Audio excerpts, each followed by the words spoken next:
Hi, Carrie. Hello. This is me.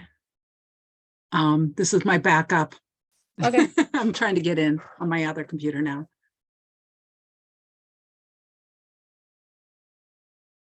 Do you see me? Um, on the Robert one, No, on my regular account. I do not see you coming in. Okay, I'll try to log in again. Try it again.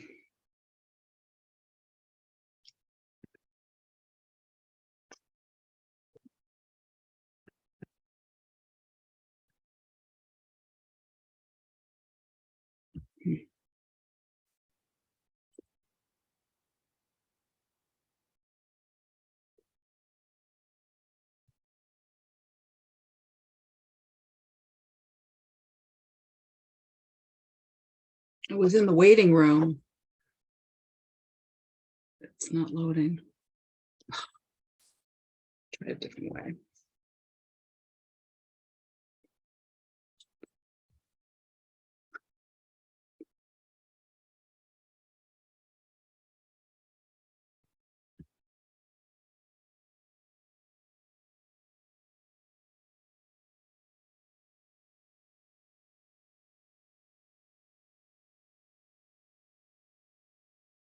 Apparently, the internet is misbehaving. Hmm. But that is why I'm trying to figure out how do I do this? Only documents.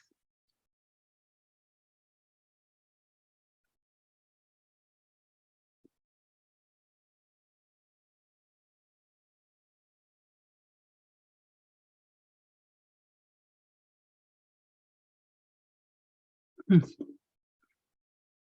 All right. Um, I can't get on the internet. I will be back. Okay. I'm on the internet with this computer. Why are they not working?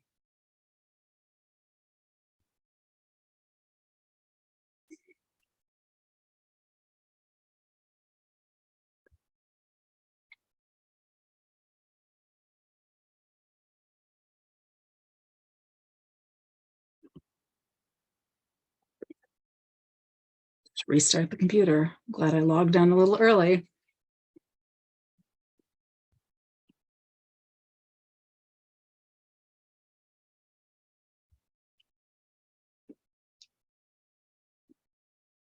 Oh, for God's sake.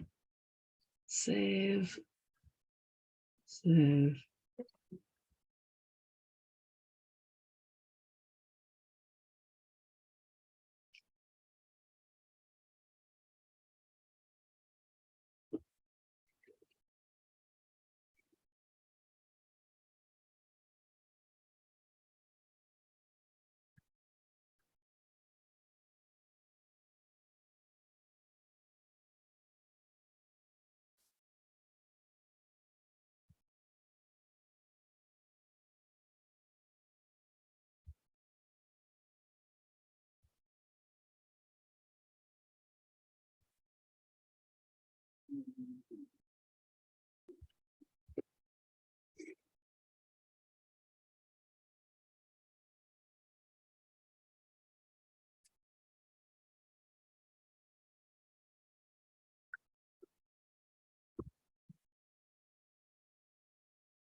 Let me change my name here.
Hey, Carrie, I should be logging in now.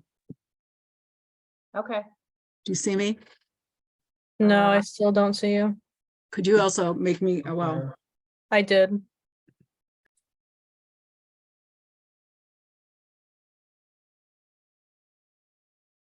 There, I see you. okay, great.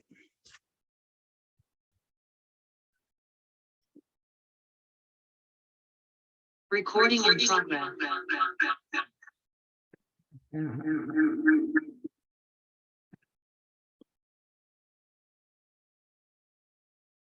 Okay.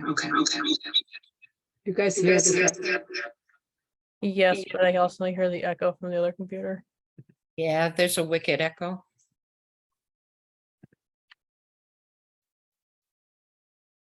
What's that? That's much better.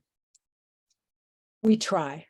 I'm trying to, if I have to, I will log in on this computer and get this one down.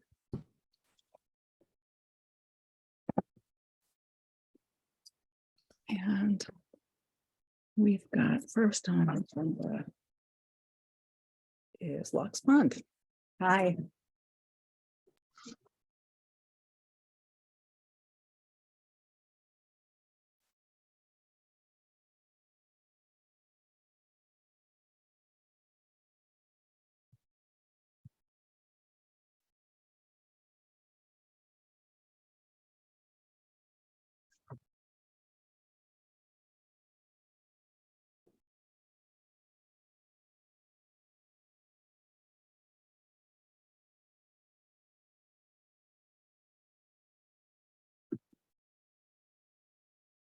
Hi, Mary. Hi, Beth. And Terry, Hi. Hello. Carrie, everybody. Yeah. I'm in a different room tonight.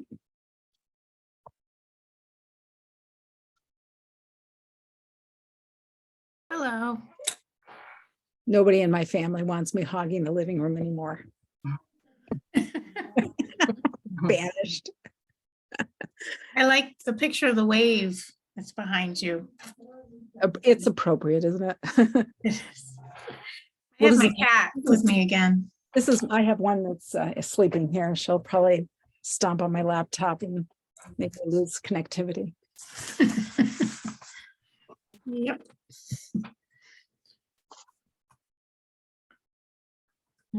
Kitty, what are you doing with you? So Carrie, you've made me co-host here. I don't I believe logged- so. I logged off my other account. Okay, now you should be.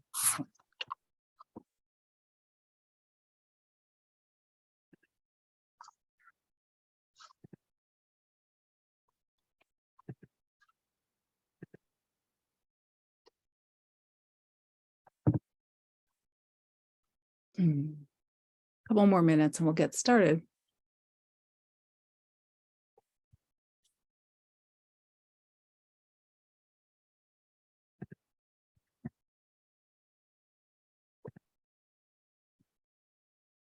Your cat is wrestling with you, Beth. Love me now. Love me now. Yeah. I can't wait for my daughter to get home from dance because the cat is really her cat. And the minute she comes home, poof, the cat will be gone. It'll be great, right? Yeah. There's Robin and Scott. Great.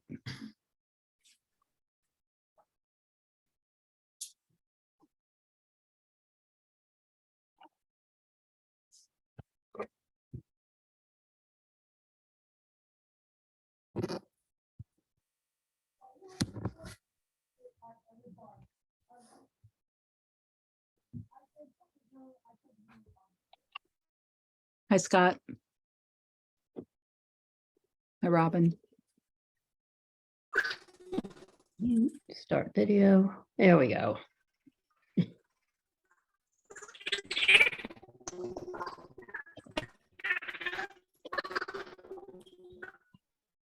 Okay. One more minute.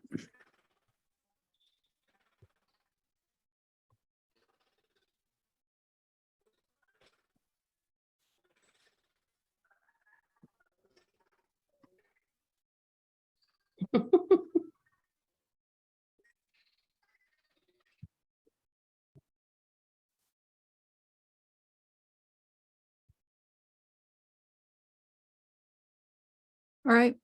It is 7 o'clock and I'm going to call this meeting of the Conservation Commission. We have all 5 commissioners here tonight.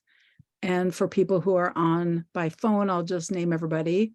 I'm the chair, Miriam DeFont, Mary David, Beth Wilson, Robin Harrington, and Scott Connor all here.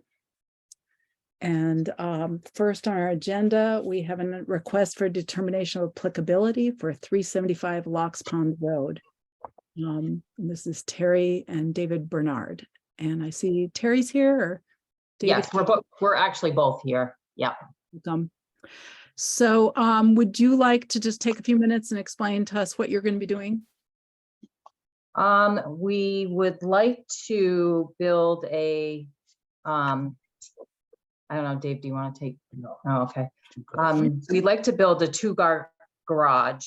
And currently there's a shed on our property, but we would be removing that and replacing it with a 28 by 32 garage on lot 2. We actually own 3 lots, and it's the second lot, which is closest to a stream, that we would like to build on.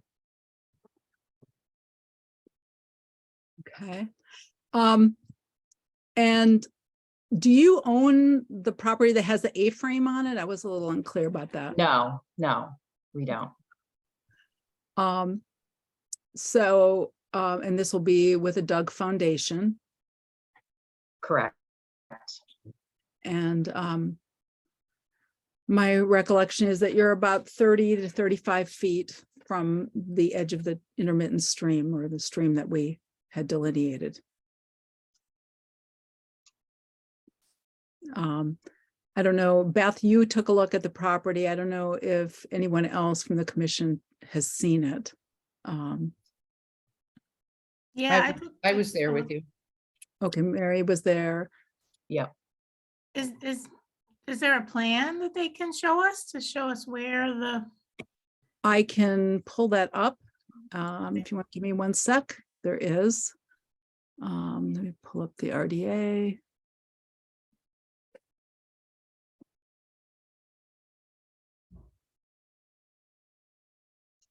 And Carrie, I'm not going to be letting people in. If you could just take care of that, that'd be great. I'm doing this. All right.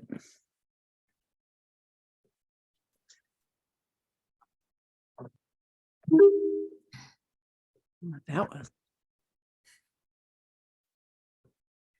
Okay. Oh, there we go.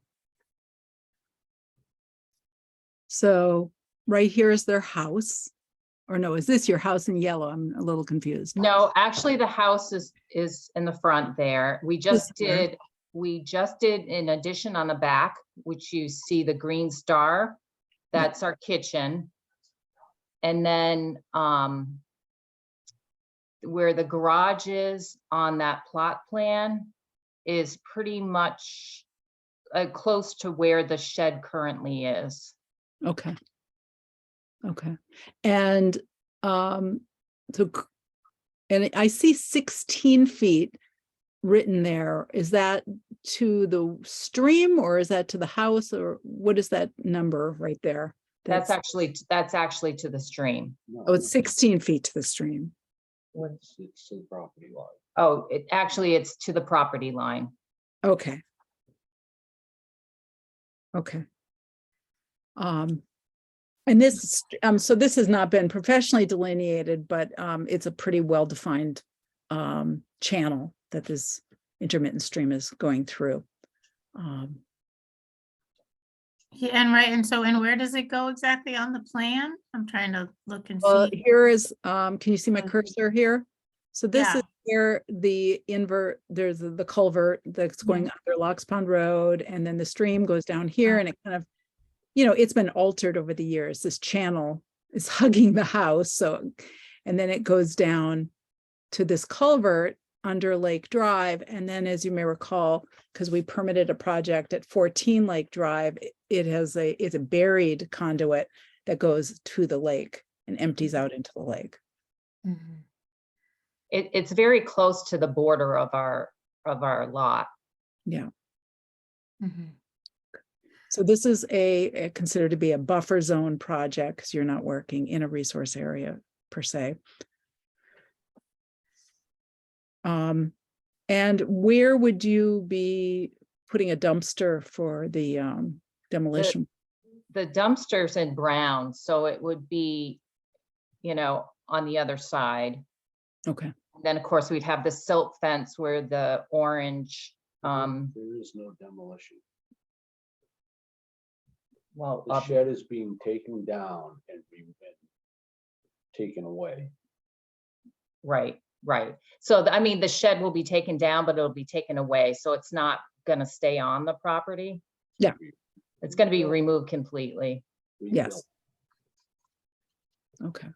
I'm sorry, I didn't quite understand what David said. So it's going to be rebuilt, the shed?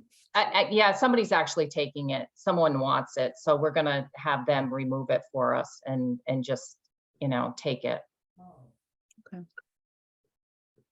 Okay.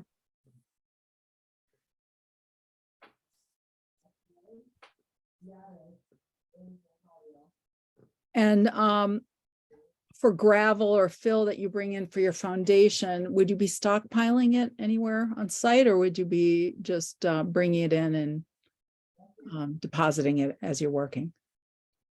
It'll be to the left side of the garage. So basically in the driveway where we piled it for the last edition. Mhm. Okay. All right. Like that U shape there is a driveway Okay. in the back. So everything would be far away from the stream. So this is gonna be a garage? Are cars gonna come in off of that U-shaped driveway to get into the garage? Yeah, we currently do that now. That's Okay. where we park. We park actually right behind the house. Where that shed is, we park between the shed and the back of the house. And is there gonna be any paving at all, or that where the Yeah. cars are gonna drive to get into the garage is just gonna be Yes. gravel, or? Where that U shape is now, there's pavement already, but we would be paving to go into the garage. With asphalt? Yes. So kind of where the dumpster is on the pictures. Correct. Where Yep. there'll be pavement, okay. Correct. Yeah, I don't know if I saw that on the RDA description, the narrative, that it was going to be an asphalt, that you were paving. Yeah, I don't think we included that on there. Okay.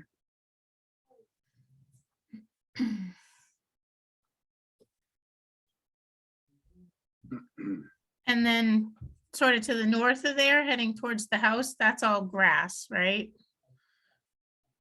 It's gravel. Gravel between the house and where the dumpster is? Yep. Yep, Okay. I'm just thinking about stormwater running off of the asphalt. I mean, it'll probably run to towards Lake Drive. And probably run into the gravel there that's sort of your current parking area or whatever. Do you have problems with drainage right now on your property at all? no, Their property, I don't know if you remember this, it slopes quite a bit from this, we don't have the contours here, but from where the driveway is down to this corner is all sloping down Mhm. to that culvert.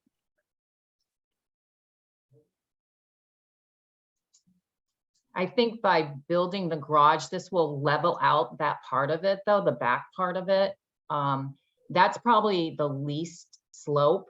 And of course, the front of the house, where the front of the house is, that's where where it's the greatest slope there. Mhm.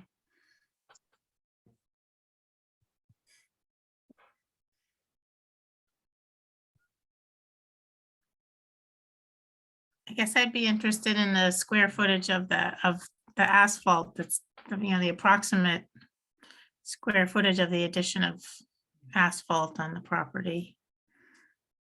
Just because of stormwater drainage. Right, are you thinking just the size of the garage? At this point, all the water from the road, they run it onto our property into that stream. Mhm. Yeah, this would be thinking about like the rain that hits the asphalt, the new paved area. Where's that gonna flow at? I'm pretty sure it's gonna flow to the north. And as long as the new asphalt is a small enough area, it won't be a problem. It'll just Yeah, infiltrate, it's it'll gonna be infiltrate into the gravel area.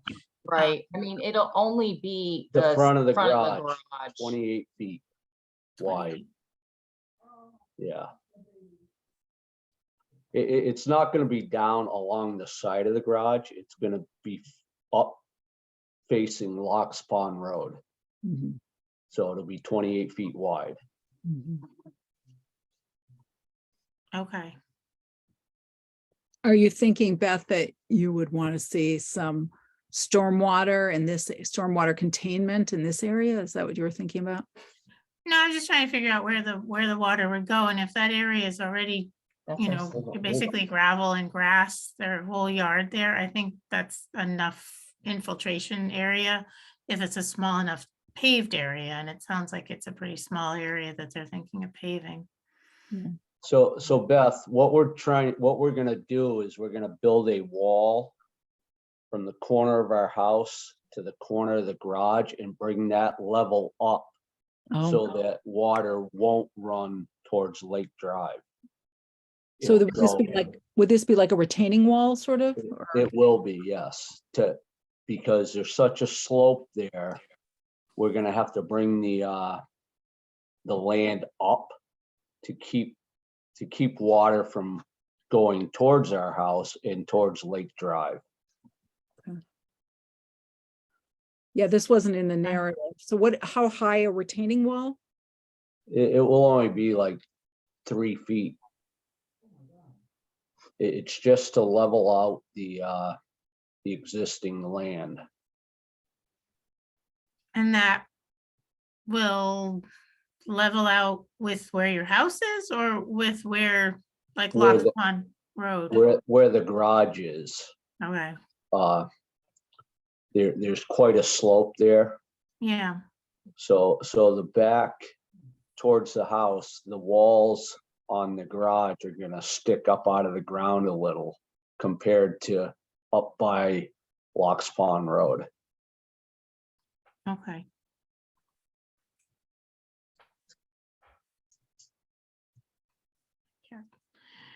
Yeah. Okay. I don't know, what do people think? I think I have a pretty good picture of what's going on there. Sorry, I'm getting cat attacks. Hang on I one am sec. too. Oh, I'm gonna kick one in. What do other people think? I'm gonna kick one cat out.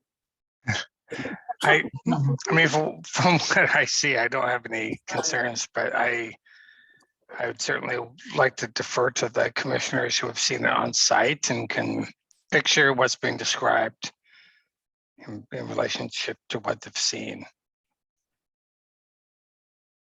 Yeah, I guess the only other thing I can think of is if you're gonna build that wall, we may want a little more erosion control to almost connect down to where the house is. If you're gonna be doing sort of some digging between the garage and the house to put the wall in. Well, Yeah. we're not gonna really be digging. We're just gonna be leveling off and bringing the land up on the side of the garage to level it out a little. And then we're gonna have steps going down to the house. Okay. So probably what I would do is put drainage in that wall to go around the side of the house. If any water actually, if that much water went down through there, it wouldn't affect anything. Mhm. Yeah, okay. Yeah. I'm good. Everybody else feel like they have enough information? Yep. Okay. So this would be it's the buffer zone project. Do we feel we can approve this at this point? Okay. All right. So I do wonder about adding the erosion controls while you're building up that wall, because there's going to be some material that you're going to have to be backfilling behind the retaining wall. And we can do that. I mean, we can extend the silt fence or whatever we need to while we're Okay. doing that. Yeah, I'd like to see it extended to the house so that, because it is a slope, and so, there's going to be the potential for, We- are you thinking of doing the work this winter? Or when? No. No, it wouldn't be until spring. Okay. We're just trying to get everything in Okay. line. All right.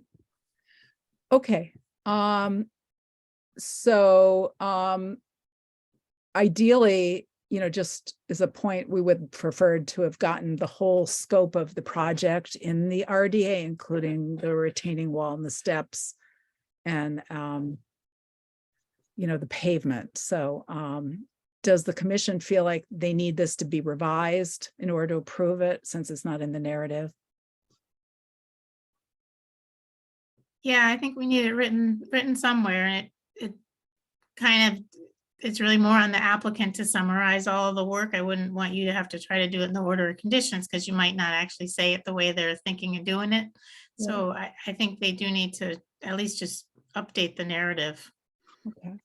Well, what I would like to propose, A slightly updated plan with the location of all of these that you can Yeah. actually see. so, could we continue this hearing or this public meeting to our next meeting in January, since you're not going to be doing construction until the spring anyway, and then have you give us a revised plan that shows kind of the whole footprint of what you're doing, and then give us, you don't have to revise the RDA, but if you can give us a narrative, like a document with a paragraph describing everything, in addition to, adding the whole picture of describing all of it that we've just discussed, and because the narrative that's in the RDA form doesn't capture all of this. Right. Would that be okay with you? We could do that.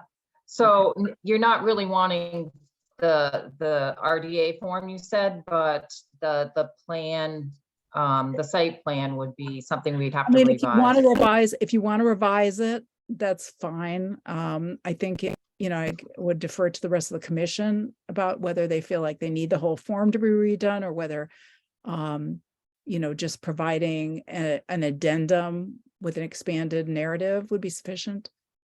I agree. think that's fine. Yeah.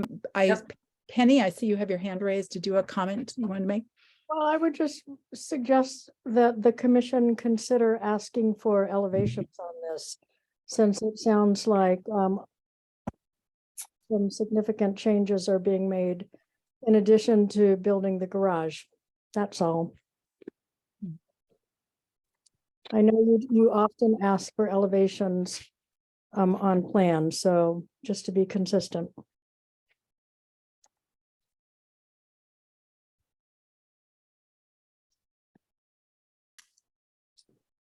Yeah, I mean, I think if they're revising the plan anyway a little bit, if they could add some elevations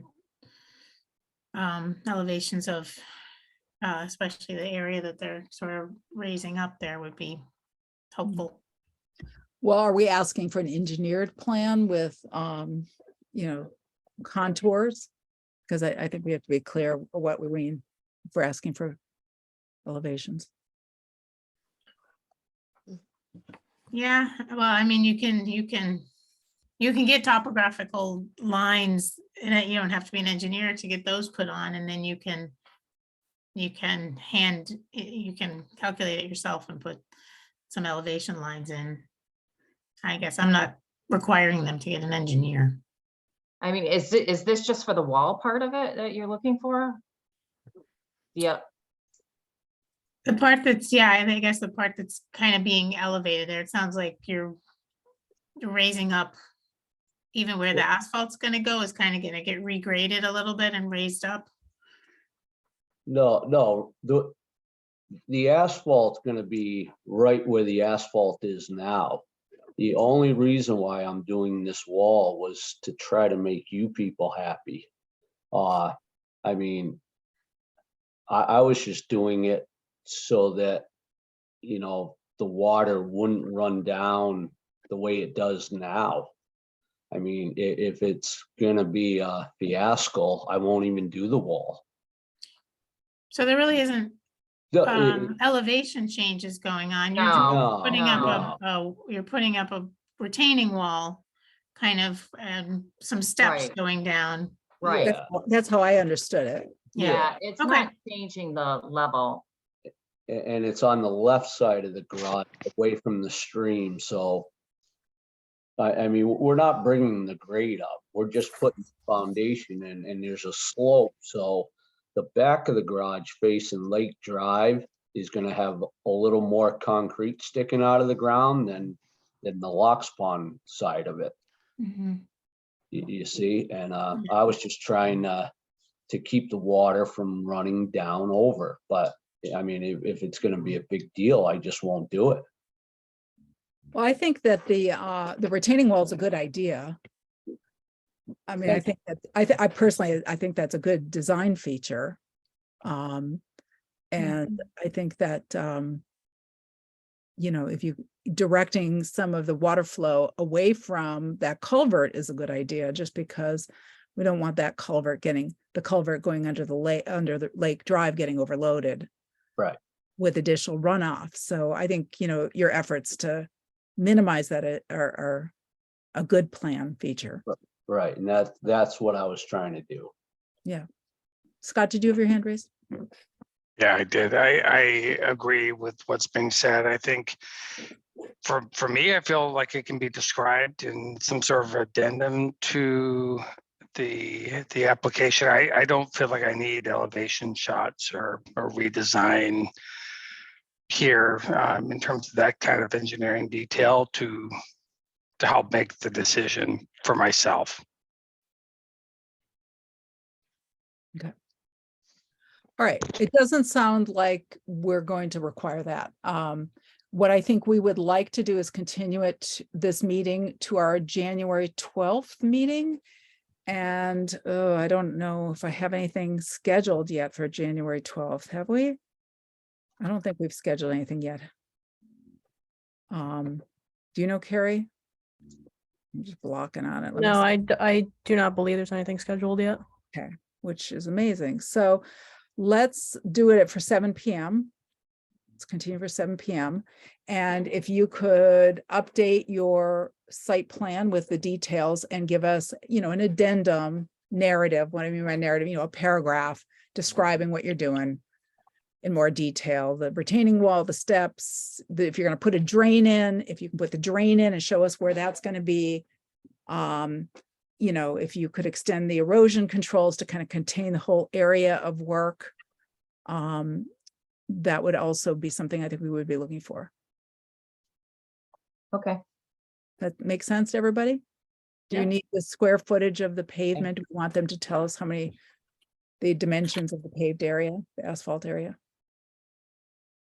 Sure. Sure. Okay. All right, thank you. So, would somebody like to make a motion to continue the public meeting to January 12th at 7 PM? I make a motion to continue the RDA public hearing for 375 Locks Pond Road until January 12th at 7 PM. I'll second that. Okay, David, Aye. Harrington, I, Font, I, Khan, Aye. Wilson. Aye. Okay, thank you. And Thank you. if you have any questions, feel free to reach out to us, okay? Okay, thank you. Thank you. Good night. Night. Okay, we next have on our agenda for a public hearing to amend the order of conditions for the Ames Pond Trail Maintenance Project being proposed by the Kestrel Land Trust. And who is here to discuss this with us? Hi, I see Walker Corby, the contractor, and Chris Volante's here. Hi, Chris. Hey, everyone. Hi. Um, So would you like, I'm going to try and pull up the map, but would you like to kind of walk us through what and we had a discussion 2 or 3 weeks ago when we made a determination this was a minor alteration, but we kind of need to recap all of that in this public hearing, even though we've already discussed some of it. So if you could just walk it through it for us again, even if it's a little redundant, that would be great.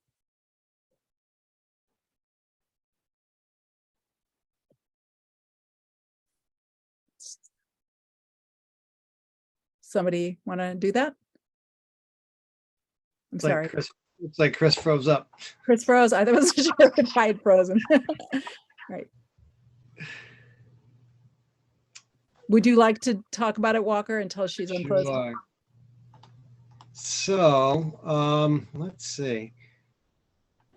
The main change was to change the proposed trail, which goes down the west-southwest side of the field and take it around to the northeast and east side of the field, thereby keeping it out of the wettest spot of the field and reducing the need to build the pressure-treated puncheon, which is the boardwalk, and instead using a stone dust trail that would be on top of the gravelly area up to the north, on the north side there. I'm just gonna trace it with my cursor for people who can't see. So here's the parking area. This is the accessible trail. There'll be puncheon right here where it's orange. And then the trail's gonna go around and down this side, this is the northeast side. And Yep. then another stretch of puncheon and then the viewing platform. Whereas originally the design was that the parking area was going to be set back from the road. And then we had agreed on puncheon going along this whole edge, which was a wetter edge.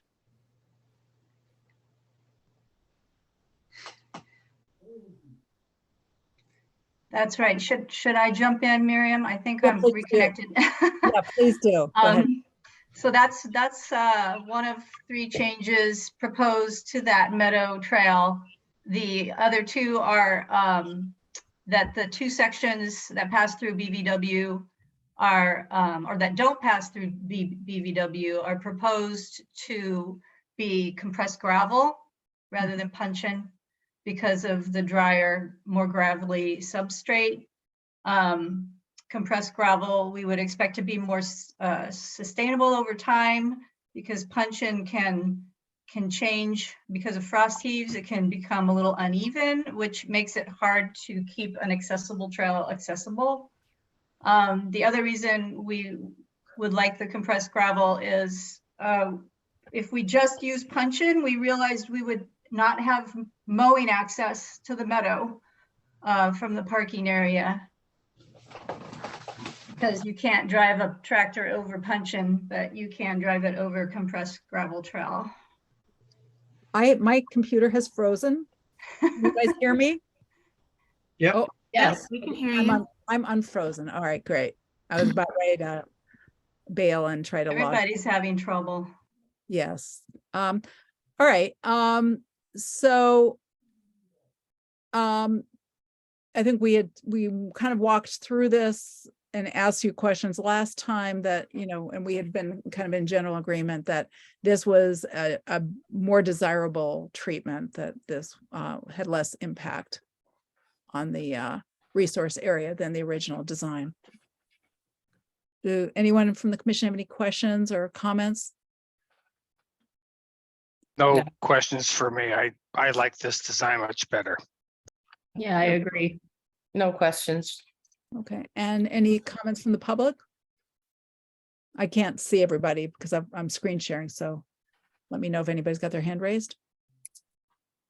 I just have a quick question. Can I identify yourself for I'm Frank McGinn. I live on 27 South Laurel Drive. I'd missed the last meeting. The orange where the landing platform, from my knowledge, that goes through a natural cranberry bog. Is that correct? Somebody want to answer that from the applicant side?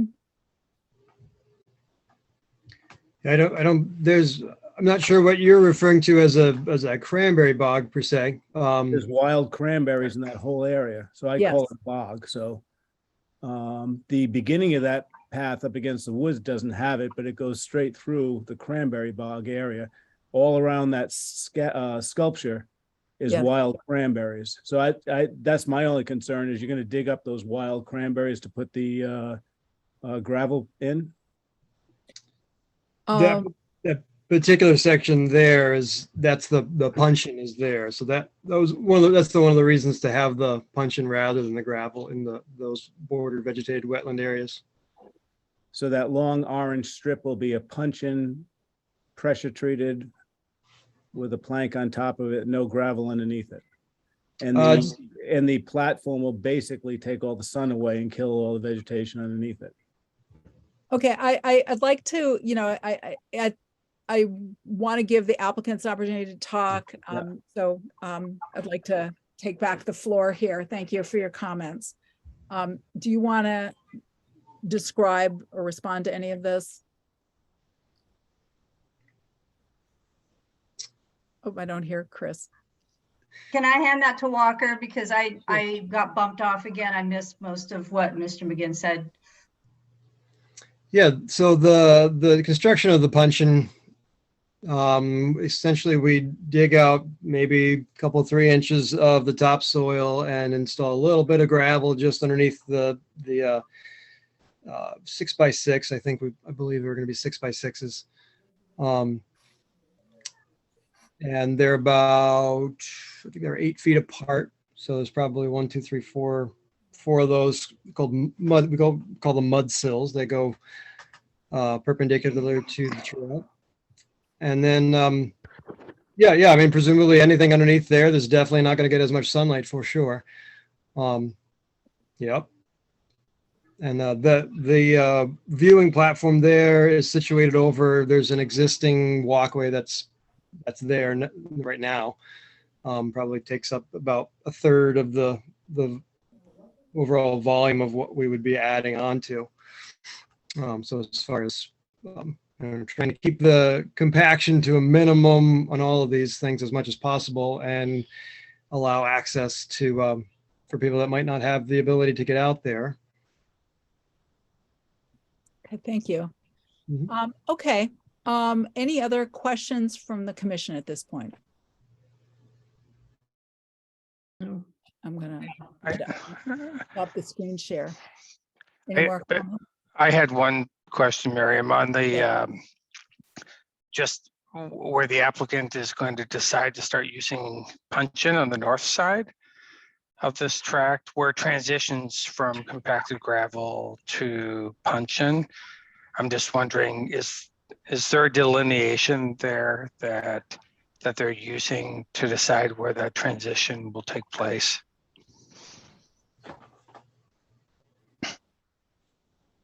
Or can they specify where that transition will take place, where that puncheon will start?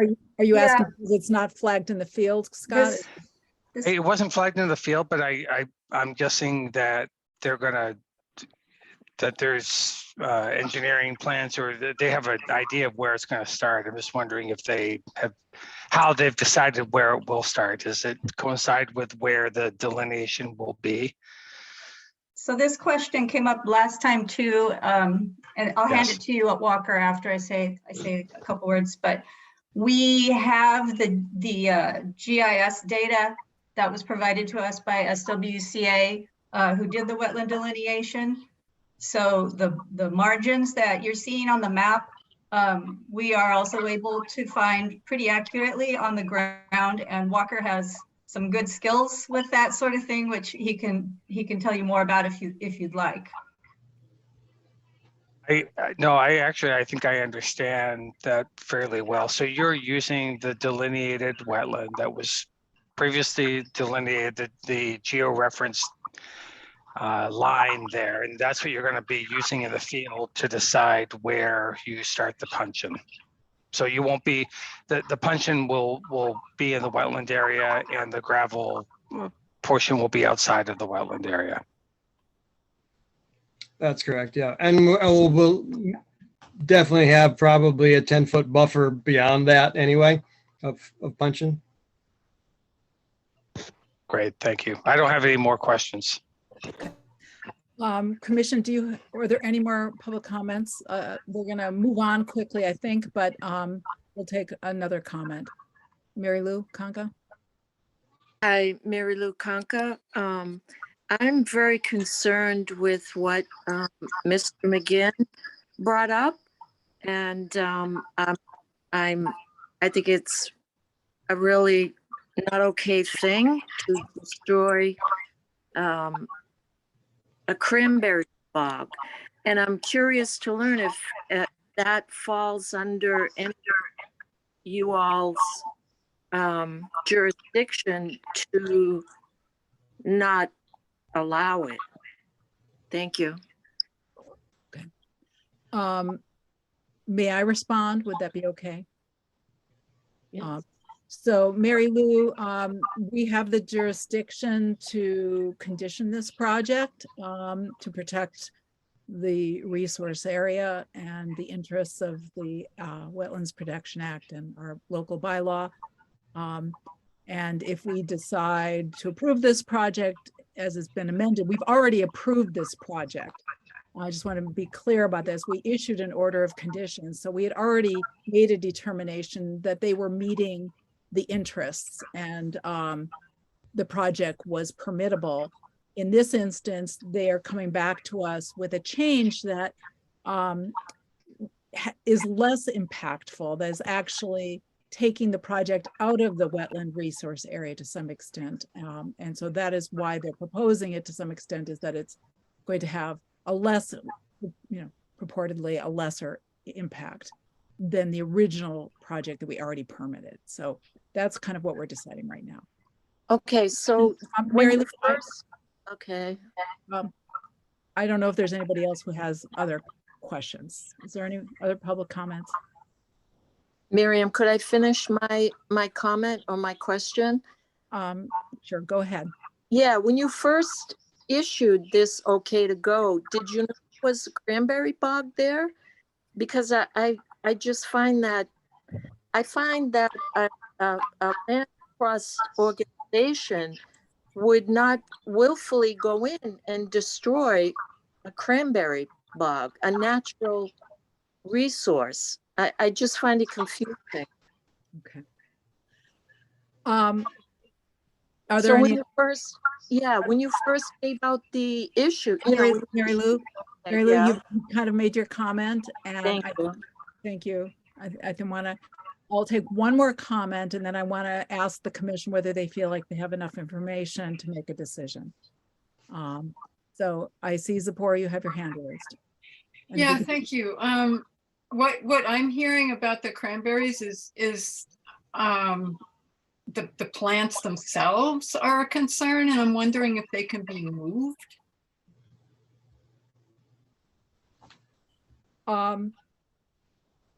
So that would be up to the commission to consider whether we would want to require that. Commissioners, do you feel like you have enough information to make a decision about this request? Yes. Yes. I do. All right. I have draft conditions drawn up. So would somebody like to make a motion to close the public hearing for this amended order of conditions? I'll make a motion to close the public hearing for the amended order of condition for Aim Pond Trail Maintenance Project. Second, Second. David, Aye. and I, Harrington, Aye. Khan. Aye. Wilson. Aye. All right, well, now we decide and whether we want to approve this. Mary Lou, could you lower your hand because we're not taking any public comments at this stage.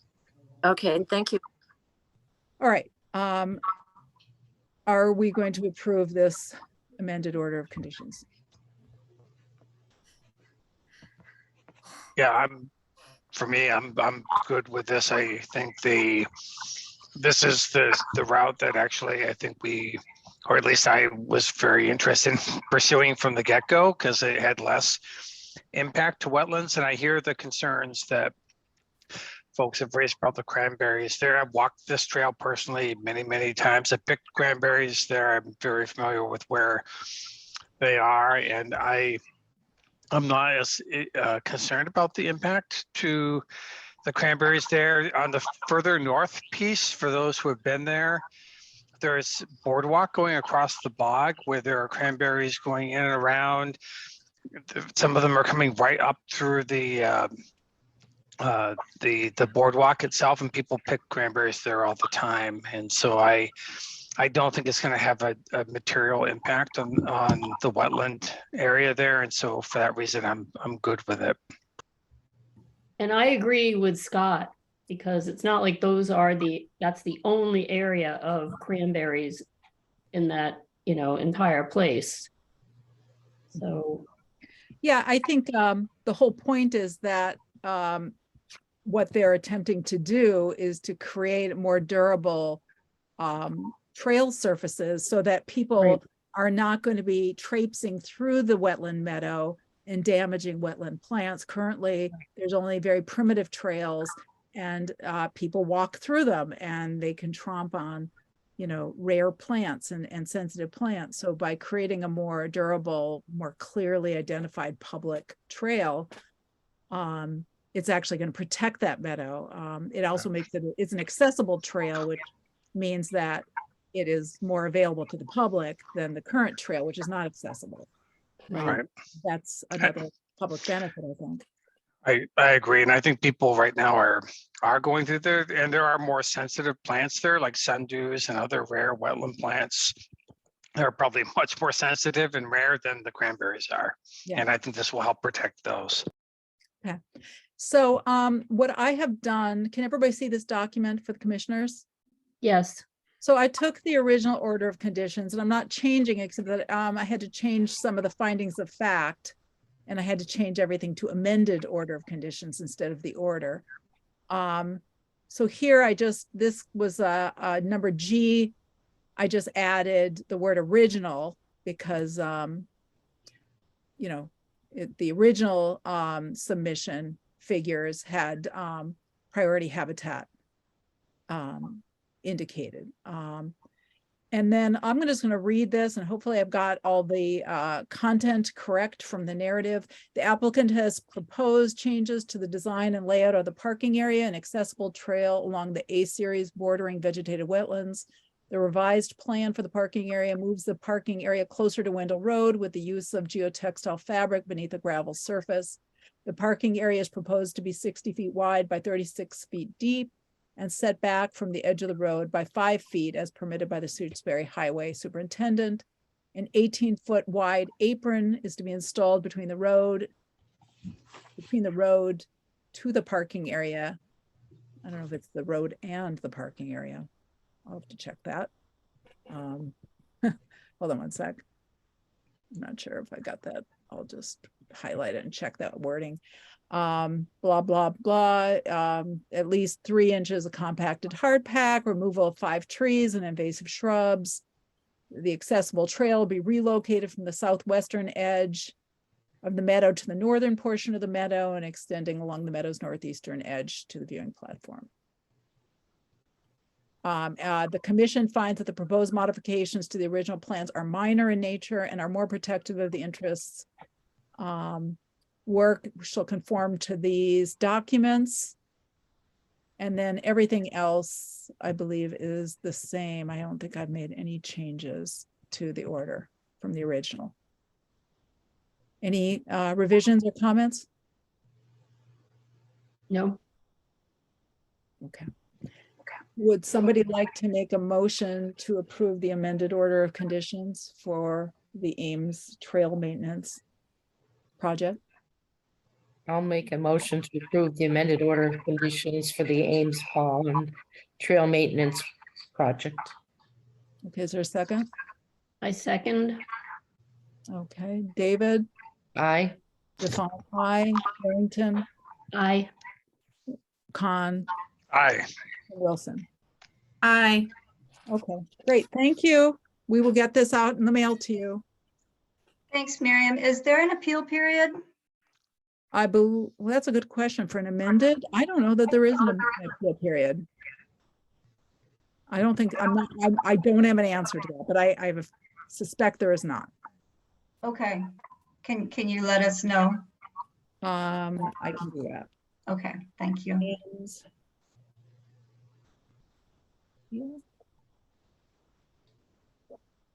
Okay. Thank you, everyone. I'm pretty sure there isn't. But I will go back to it. Okay, great. Thank you, everyone. Okay. Next on our agenda, we have a certificate of compliance request for 58 Lake Drive for the notice of intent. We did a site visit in the pouring rain last week. And I don't know if the landowners are here or not. They may not be. Are they here? No. So this was that 35 feet of retaining wall that was reconstructed. We permitted it, I think, back in October. The work has been completed. Everything's cleaned up. Site looks good.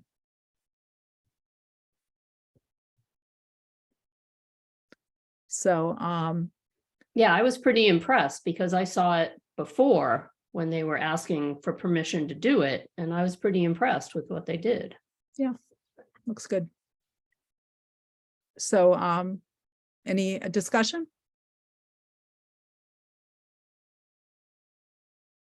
No? Okay. Someone well, has their hand up. Yeah, I see Tom Steeper. Did you want to make a comment about this particular issue? Because this is what we're talking about right now.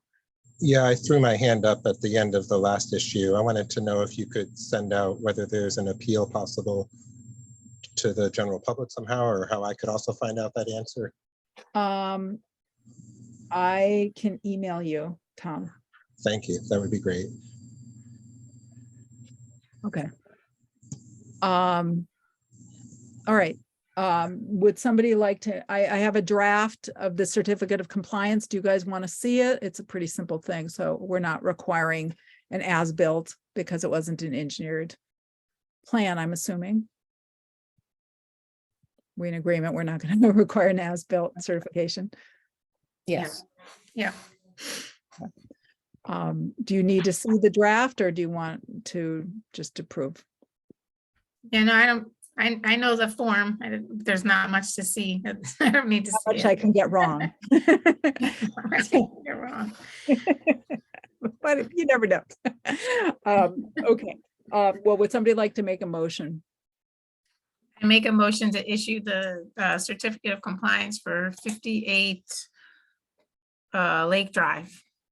Second, Okay, David, aye. Stefan, I, Harrington, I, Khan, Aye. Wilson. Aye. Okay. Should we go through minutes? sure. Sure. So we got minutes to consider for October 13th. Has everybody had a chance to look at them? Yeah, They look great. Thank you to Carrie. Thank you, Carrie. Okay, nobody had any revisions? Okay, somebody want to make a motion? motion to approve the minutes for 10/13/22. Second? I Second. second. Okay, that was Harrington. Okay, David, Aye. Stefan, I, Harrington. I, Scott, were you there? I don't know if you were there. For the October one, October 13th, I don't remember. maybe I'll just abstain. I'm not sure if I was there for that one or not. Okay. It probably says in the minutes whether you were there. Carrie, do you know I'm- who was there? I'm opening that set of minutes right now. I can't remember off the top of my head. Drawing a blank. Sorry, Scott, we're not remembering. Yeah, I'm trying to remember the date. I mean, the content. No, you were there. You were there. Then I say aye. Okay. Okay, Wilson. Aye. All right, so moved. And how about the minutes for October 27th? Has everybody had a chance to look at those? I don't Yes. think Robin was there for that. I was not there. Any Yeah, look good. revisions? No, Okay, somebody want to make a motion? make a motion to approve the 10/27 minutes. Okay, second. Second. Okay, David, Aye. Stefan, I, Harrington, Abstain. Khan, Aye. Wilson. Aye. Okay. We're gonna pass over 2 agenda items because we're not ready. The annual report, I've almost got finished. I'll have it ready for the January meeting. We'll be a little late in getting it in. And the Old Peach Orchard monitoring report also is not ready. So we will pass that over. I want to have a discussion about the Southbrook Conservation Area. I think I'd like to postpone that perhaps till the end of the next hearing, just so we can have a little bit more time to discuss it. I can give you guys an update on the Lot R15 Conservation Area acquisition. So that is proceeding. The federal government for the grant for this was requiring title insurance. So I've had some back and forths with Donna McNichol and with Kestrel Land Trust. And their attorney is going to do that paperwork. It was looking like we were going to have to pay for an attorney to do that because town council doesn't do it. Our town council doesn't. But it turns out that Kestrel's attorney is able and willing to do it for us. So it would be no extra cost to the town. And that seemed like a good resolution to that. So assuming that all of these, the next step would be the paperwork, and I'm forgetting what is the purchase and sale agreement between Kestrel and the town. And then there's this funny transfer of funds that has to take place. I'm a little confused. It's like the money has to come to us and then we pay Kestrel, I think is the way it works. Correct me if I'm wrong about that. If anybody from Kestrel is still here, but I think that's the plan. So that's all there is. Any comments? Sounds great. Okay. Should we go, let's go over site visit follow-ups. We have a few more minutes. We did a site visit at 52 Montague Road for a shed project. Did not see any resources. So Right. recommending to sign off on the building permit. And then we met with Lucy Gould and her son at 2 Wyola Drive about a dredging project. Do you want to have somebody want to recap their understanding of what we talked about? Well, I was going to ask if we'd heard any more information from them. I mean, it felt to me like they weren't even sure what work needed to be done to create the kind of flow and pond that they want. So that's why I really felt like they needed to talk to a consultant. You know, they needed somebody to look at that and say, so what exactly do you want? And this is how we suggest, this is the areas we think should be dredged. This is the work that we think needs to be done to get you what you want. You know, I think they haven't even really gotten to that point yet. And then depending on what the consultant or engineer comes up with, then you determine what kind of permitting needs to be done. You know, we don't really know what the work is at this point. And they didn't seem to, you know, the owners didn't seem to really know what needed to be done. So I'm just thinking, I know we were going to ask them to talk to a consulting company, and I don't know if we heard back anything else. We haven't heard back. Yeah. So she had an engineer she was going to consult with, and we asked her to talk to him about whether he can do an assessment around the volume of material that would need to be removed. And it did seem that the area that she was proposing dredging would not accomplish what she wanted, which was boat access. That it would seem like it would need to be a more extensive project to widen that inlet for boat access. Yeah, that's why I just thought she needed to talk to engineer / environmental consulting company.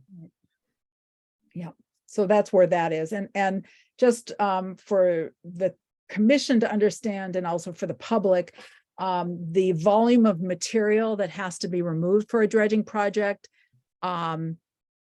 will determine some of the permitting requirements. The larger the project, the more layers of permitting oversight are required. So if it's a relatively small project, like if it's under 100 cubic yards of material, it's a simpler project to permit. But if it's over 100, it becomes more complex. Mark Stinson says they see a lot of projects that come in at 99 cubic yards. Amazing. Okay, so we'll wait to see on that. And then 70 Cooleyville Road. So I had seen that there was a permit application on the agenda for the Board of Health for a septic system review, and we hadn't been informed of that project. And I was able to reach out to the landowner and their contractor because they were going to start construction tomorrow was the plan, or today actually, I think. And they were not aware that there were wetlands on the property. So they gave us permission to go out and take a look on, what day was that, Tuesday? Tuesday. So we went out, Robin and I did. I fell into a pit for a No, it was very scary. test pit, and I fell into a very deep pit of what felt like quicksand. And I am grateful that Robin rescued me. And It was up over her knee. I was, and that I didn't was end up in stuck an in emergency. there, I didn't end up. pulling on her. Wow. I'm just joking. I'm just joking. I'm not hurt. I didn't get hurt. So Robin and I brought out my my auger, and we took some soil cores and looked, and we did find some hydric soils within 100 feet of where the project area is, but we also found some hydric soils like within 10 feet of the project area where the leach field is going to be. So I talked with the landowner, and they are arranging with Ward Smith to have him go out tomorrow to do a delineation. I was actually interested in being there for that, but I actually have a schedule conflict and I can't. I think he's going to be going out around 9 tomorrow. So if anybody would like to accompany him, let me know. But I guess we're going to have to take a look at that delineation and then look at the site plan and see how that all lines up and what permitting would be required, or whether they have to redesign it and move it away from the resource area. I'm not sure. So that's where that's at. And I emailed the Board of Health because, I just happened to catch this because I noticed the agenda, but, in the future, we should try to figure out a way to be to get informed and look at these, or at least weigh in if we want to go out and do a site visit for these projects before it gets quite to the stage where they're ready to begin construction. So I think we'll work on that with the Board of Health. Okay, it is now 7:59, so I think we're going to hold off. We have a public hearing opening at 8 o'clock, so we'll hold off for one more minute before we go on to any more agenda items. Actually, we have one quick agenda item we can take care of. Emily Stockman gave us an updated proposal for her third-party review contract because of the additional site review work that she had to do that wasn't anticipated. She's close to expending all of the contracted amount. So for her to continue finishing up the review process, she needs approval from us for this additional amount of money. And I sent everybody her proposal. And are there any discussion about that? Nope. Okay. Somebody want to make a motion to approve the proposal? Make a motion to approve Emily Stockman's proposal Okay. Is for an there a updated contract. second? Second. Okay, David, Aye. Stefan, I, Harrington, I, Khan, Aye. Wilson. Aye. Okay, all right, it's 8 o'clock. So we are going to open the ANRAD public hearing for Lot 032 by the town of Shutesbury. And welcome for all the members of the public who are here for that, as well as the applicant representatives. I'm just going to make a couple of introductory comments and try to introduce everybody. And just lay out the kind of process for tonight of what we're going to be doing, how we're going to approach this, and then we'll get into the discussion. But just for introductions first, who's here to talk about the project? Hi, yes, Gregor McGregor. Good evening. I'm Gregor McGregor. I'd like to introduce myself and very briefly to the commission as counsel for the Select Board and the Library Project Committee, essentially representing the project on the ORAD and any other issues. We're at McGregor, Legere, and Stevens, environmental lawyers, land use and real estate and litigation in Boston. Thank you very much, Madam Chair. Thank you. And Matt? Hey everybody, it's Max Stain with Fuss and O'Neill, the project manager representing the town in this submittal. I think I've met most of you or seen most of you through previous meetings. Look forward to having this discussion today. Thank you. And I see April. Go ahead. Good evening. My name is April Dorosky. I am a water resources and climate resilience specialist with Fuss and O'Neill, and I'm the wetland scientist on this project. All right, thank you. And then we have two other representatives with us tonight. Is Emily, are you here? Good evening, Miriam. I am here. Would you just introduce yourself? My name is Emily Stockman. I am a professional wetland scientist and the owner of Stockman Associates, and I'm here as the peer reviewer for the Conservation Commission. Thank you. And then Beth, would you like to introduce yourself? Yes, thank you. My name is Elizabeth Goodman. I'm an attorney in the law firm of Kane Hibbard. Hi, everyone. And I have been retained by the Conservation Commission to represent them in this matter. All right, thank you. So I just want to, for the benefit of the public, kind of recap where we are in this process. And then we will get into the substance of the discussion about the permits. This is an abbreviated notice of resource area delineation application. What that means, we're going to call it an ANRAD by abbreviation. And this is an application submitted by the town asking the commission to review the wetland delineations on lot 032. Our charge in general is to protect water quality, water quantity, and wildlife habitat. And we're tasked with the enforcement of the Wetlands Protection Act and the Shutesbury General Wetland Protection Bylaw. In an ANRAD, an applicant has the right to ask the commission to approve a wetland delineation for a parcel of land so that they have certainty about where the resource areas are on the property that are protected by those statutes, and they can plan accordingly with any development projects. And our job tonight and through this public hearing process is to listen to evidence from the scientists who have been looking at this property and from the public, and to ask questions and gather information in order to make a decision about where we are going to approve those wetland lines.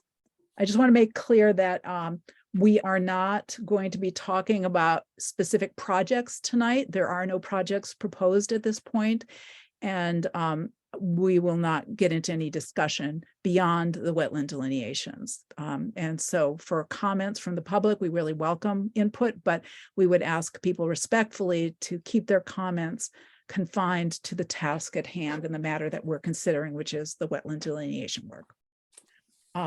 So this is the 1, 2, I'm just thinking 2, 3. This is our 4th hearing night. However, it is the first 3 hearings were continued and we did not get into any substantive discussions. So this is the first night that we're actually going to get to talk about the specifics of the wetland delineation work. And the process that we're going to go through is that first, I'm going to give some time to the applicant to present the work that they've done. And hopefully we can do a screen share and you can show us maps and discuss your findings. And then we're going to give, if we have questions from the commission, we'll ask questions. And then we're going to have our third-party reviewer, Emily Stockman, discuss her comments. So the third-party reviewer is an independent scientist who does a impartial scientific review on behalf of the commission and consults and advises us in our deliberations. So that is her role in this. And she has gone out on site visits with the applicants and has been reviewing documentation, has given written feedback to the applicants. The applicants have had a chance to respond to that written feedback. All of those comments are on our town website if anybody wants to look at them in greater detail. Okay. So April and Matt, do you want to start and maybe take, I don't know how much time you need. How much time do you think you need to kind of do your presentation?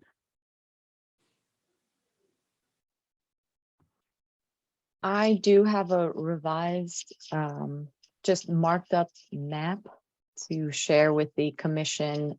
Matt, do you prefer that I do that first before you jump in with anything? Yeah, go ahead and you can present that, and I'll just interject if need be, but you can go ahead and take the lead on it.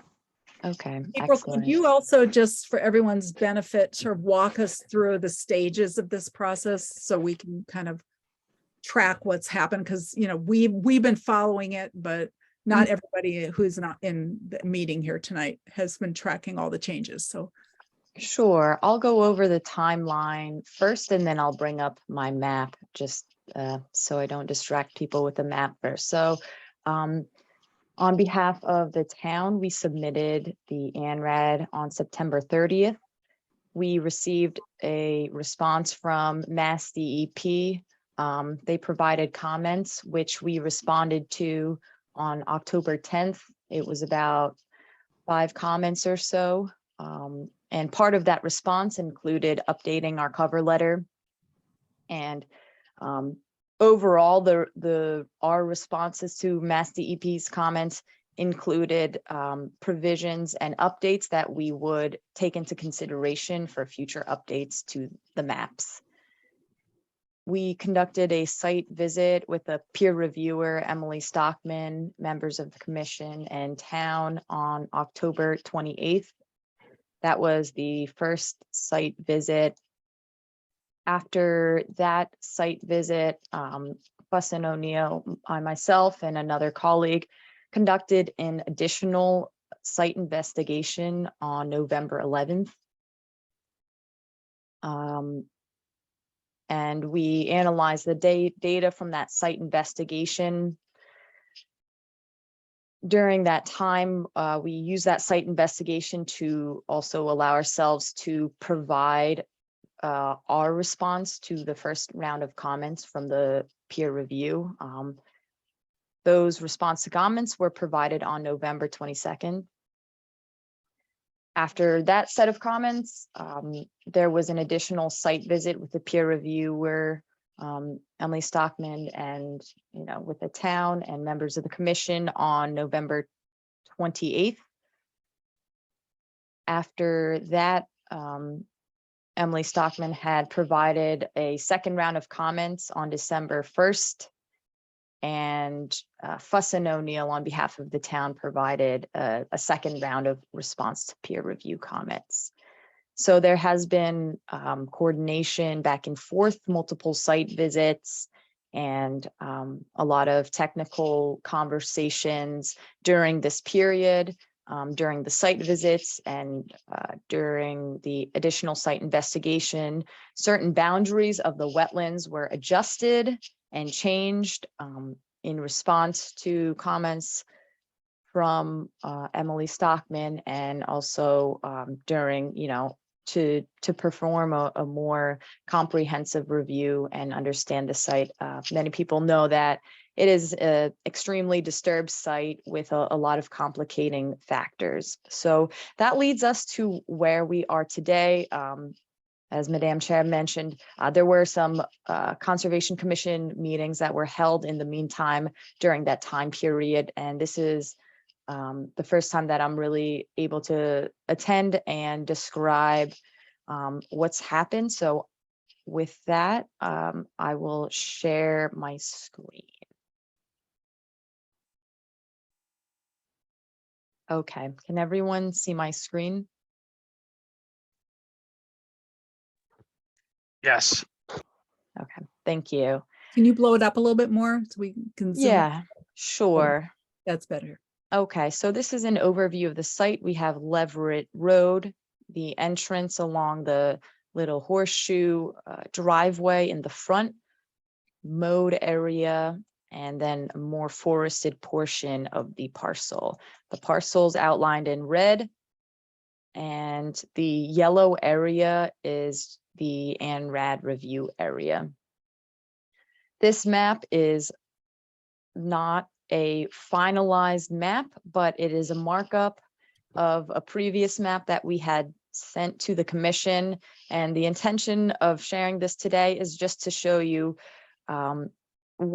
where we are with the delineation, the changes that have been made. And this is essentially the most recent representation of the delineation.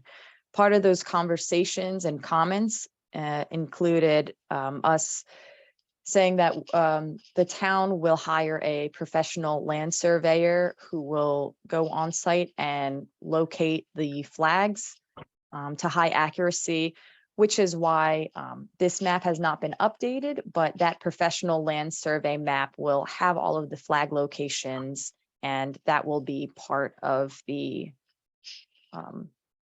finalized ANRAD submittal.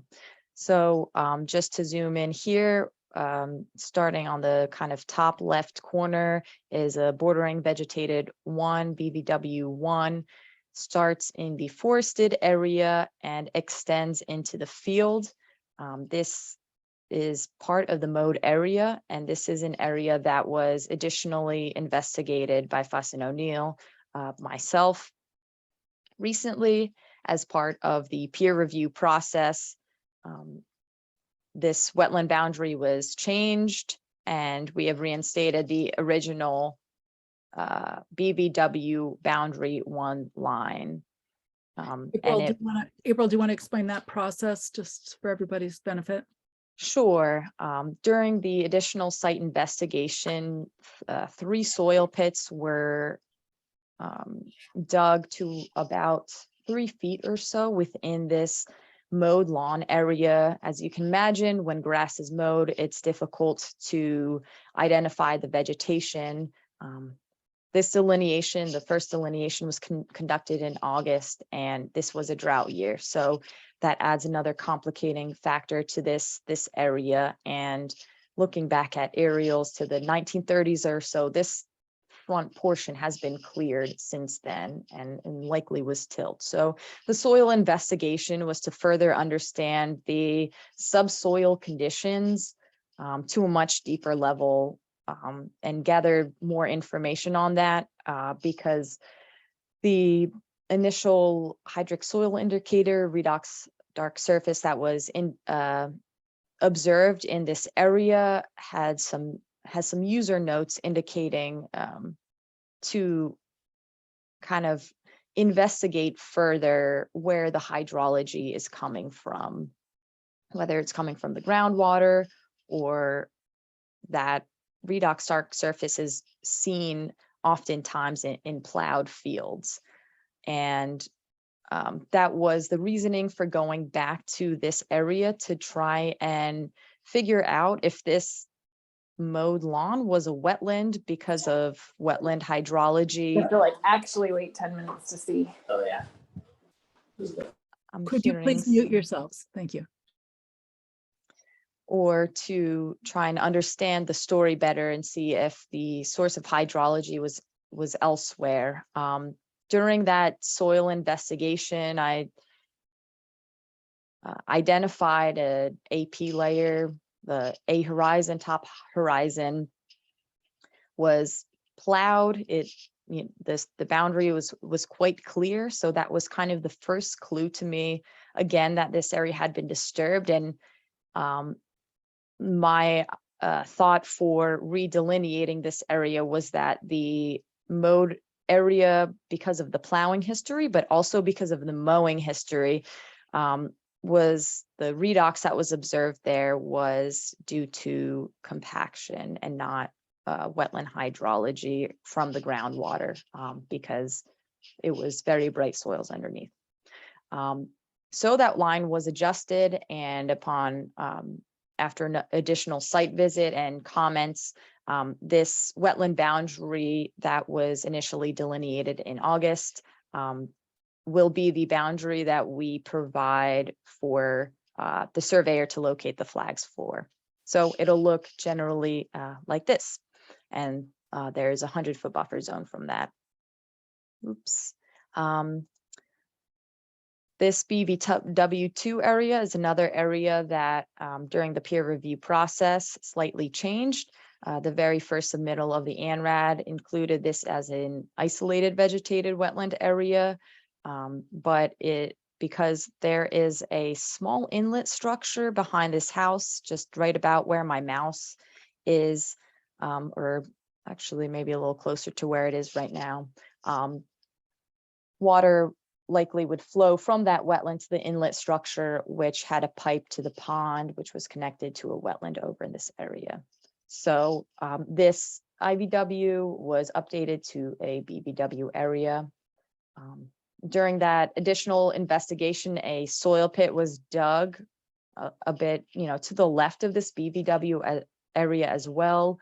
That was a comment by received during the peer review process to investigate it further, and the line, the wetland boundary was extended approximately 12 feet out around the base of the access road slope. This line also was adjusted to include a debris pile that was observed in this BVW. This white line is the access road down through the property. During the initial And for the initial ANRAD submittal, this is the wetland behind it, IVW4. That was submitted, but during the peer review process, Emily had mentioned that there were portions of isolated uplands within this IVW itself. So again, during that additional investigation, I went out and reviewed this area again to try and delineate it, with extreme accuracy. And I agreed with that assessment that there was upland island somewhat in the middle. And what that turned out to be was this IVW4 is split into two. So I split it into IVW4 and then IVW5. Now, because of that split, this upland island in this area, IVW4 and IVW5 are both less than 1,000 square feet and are not jurisdictional isolated vegetated wetlands under the Shutesbury local bylaw. During the first site visit on October 28th, it was also identified a rutted area within the access road contained, there was some photographic evidence of some inundation previously and some cranberries in this area. So again, this IVW6 area was investigated and delineated. And during the second site visit, that boundary of IVW6 was made a little bit larger. Now that IVW is still less than 1,000 square feet, but the flags were moved during that November 28th site visit.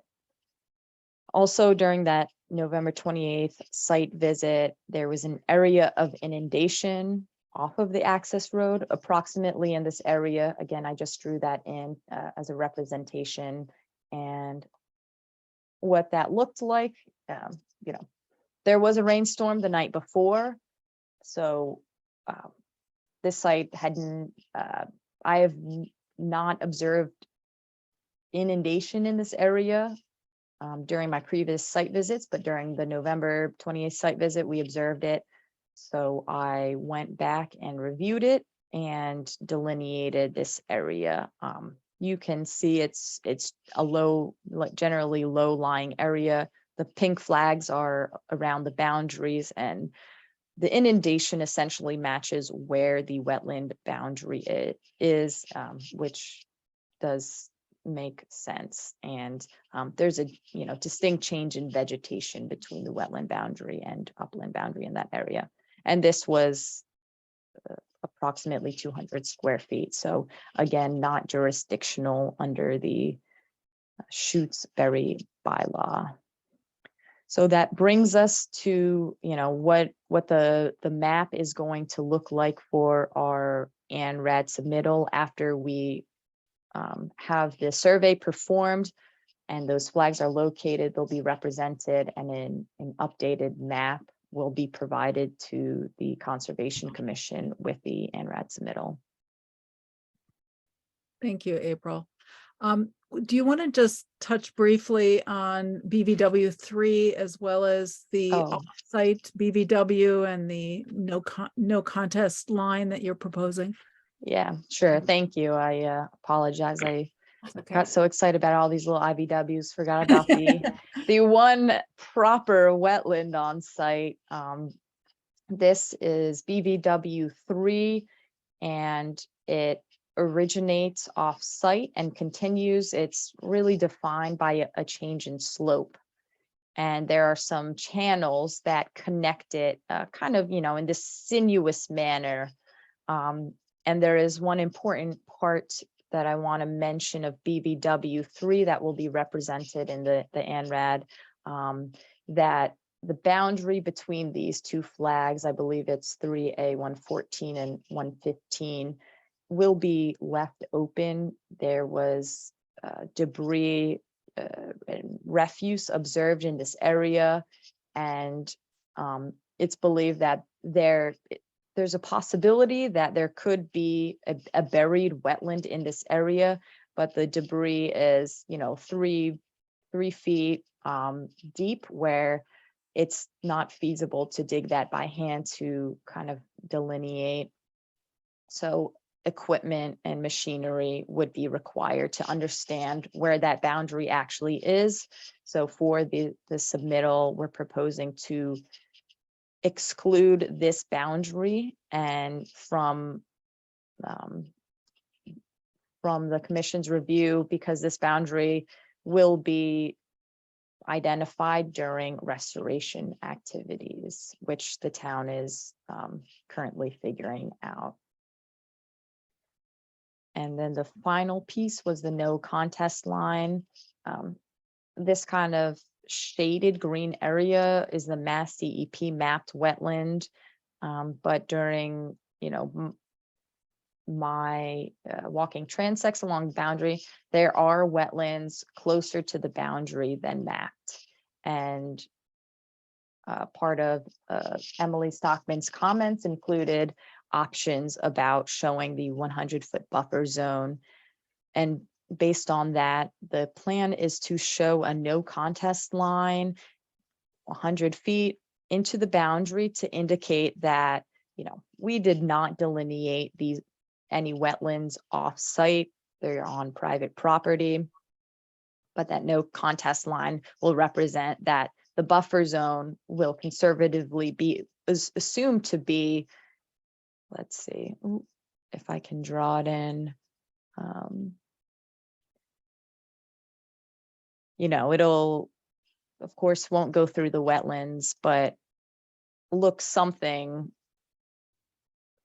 similar to that, where within the ANRAD review area, the boundaries within 100 feet will be protected as 100-foot buffer zone. April, will that be on both sides of the property or just on the western side? I would propose, along here, just both sides, not along the bottom, because I did delineate this portion. I did not, again, delineate this side of the property. So it would generally look like that. Okay, so both sides. Yes. Okay, thank you. Okay. Was there more you want to add, or should we have Emily discuss her comments? I think that's it. Matt, do you have anything you'd like to add? No, I think you explained it very well, so thank you. Thank you. That was very clear. And does anyone from the commission have any questions at this point? I don't. No. So just to clarify, this 100 feet, it's from the boundary of the property. You're going to call that and then do the 100 feet from the boundary of the property? Yes. Okay. So I had a couple questions. One is when you give us the final map and you're going to be surveying it, which I think is great, it'll be showing topography. Mm-hmm.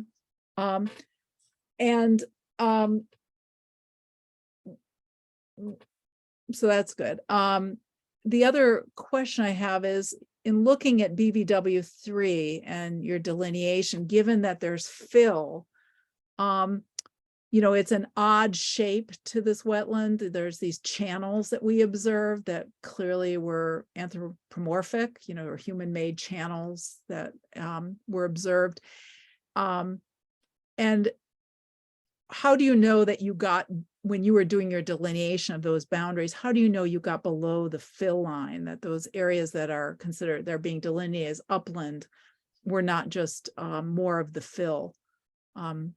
Because, it's all kind of, where you're saying there is fill. Yeah, in this area where the I guess what I'm was- talking about is that the interior wetland line in that little, I don't know, I can't show you it, in the inside of that little loop. How do you know for sure that you're not, you got below the fill line in your? I didn't observe evidence of fill specifically along, I believe it's this, is this the boundary that you're Yeah, and where the channel speaking is, of? where that weird little channel is, yep. And w- the trees were a smaller diameter in this area, kind of indicative that they were newer, and there was more recent potential fill activities in that area. The trees generally had larger diameter surrounding the other areas. So based on that, I wasn't observing any really key identifiers that there was just like more recent disturbance that was akin to this open area.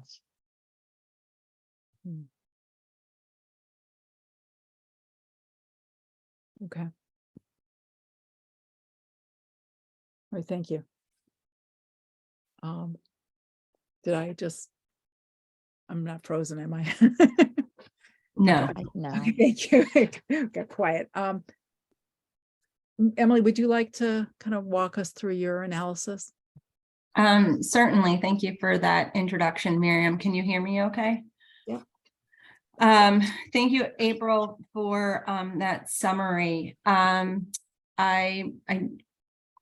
think I'll start with some key observations and amendments or changes during the peer review process.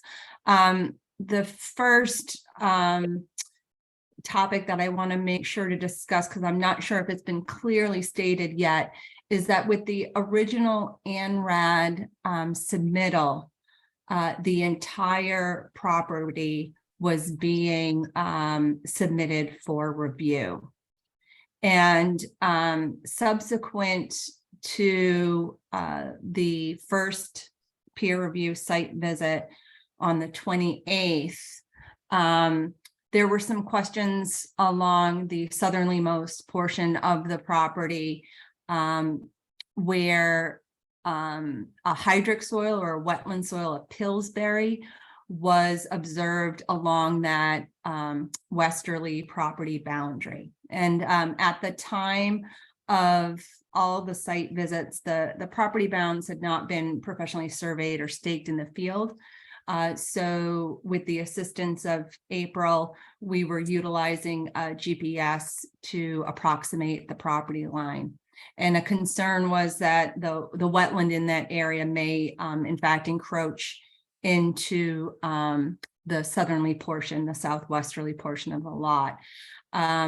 So subsequent to that, we received a response from Fuss and O'Neill on behalf of the town, clarifying that rather than to delve into an evaluation of that area, they would change the subject of the ANRAD. So it is no longer the entire property, but rather, as denoted, I believe maybe in yellow here, it is the ANRAD review area. So the southerly portion of lot 032 is off the table as far as this review as it stands today in the process. I'd also like to take an opportunity just to in general discuss the challenges on this site, both historic and recent. I believe April's had an opportunity to call out some of the features as she was presenting her timeline, but just to summarize a little bit. And I think I'll focus a little bit on the state regulations as well, just for clarity and education. So a lot of what we're talking about here are wetland ecosystems, and those that are bordering or touching a pond, a lake, a creek, or stream are protected under the Massachusetts Wetlands Protection Act. Isolated vegetated wetlands under the state regulations are only protected if they're large enough to be considered what is termed isolated land under flooding, isolated land subject to flooding. So the IBW assessment under this ANRAD, based on the size of them being too small to be ILSF, was strictly under the Shutesbury bylaw, which defines a protected isolated vegetated wetland as having at least 1,000 square feet in size. Circling back to bordering vegetated wetlands, or BVW, an acronym that the audience is probably used to at this point, that fourth hearing. The regulations say that the key indicator for identifying this ecosystem is that it has to have 50% or greater wetland plant community, or hydrophytes. In addition to that, the regulations look at indicators of wetland hydrology. And in the case of Massachusetts, soils are considered an indicator of hydrology. So we're really focusing on vegetation and hydrology. What changes that methodology is when we have a site that has been disturbed. And in that case, soils are typically more closely examined, and one could say weighted a little more heavier to try to understand the disturbances on the landscape and how they've affected the BVW ecosystem and its boundaries. For several of the wetlands within this property, at least a portion of those not only have disturbed vegetation, they've had impacts to their hydrology, and they've also had impacts to their soil. So this is undoubtedly a difficult site and a challenging site to assess. So not only do we have one indicator that's been disturbed, but in several instances, we have all three. To further complicate the delineation and assessment, when Fussin O'Neill, when April first went out to the site, it was in August, and I think we're all aware that at that point in time, we were in an extended drought. So that factor in and of itself requires some additional methodology.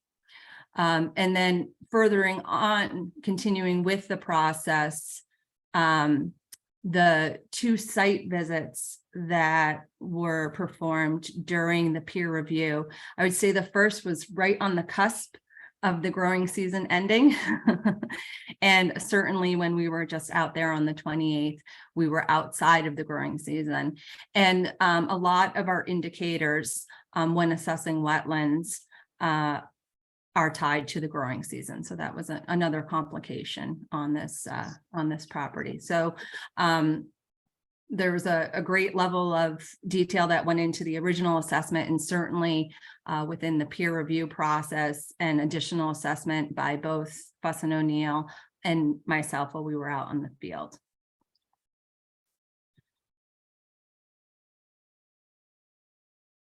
Any more comments you want, or can we ask some questions? I think I'll pause and allow the commission to ask me if you have any specific follow-up questions. Yep. Do anybody from the commission have questions?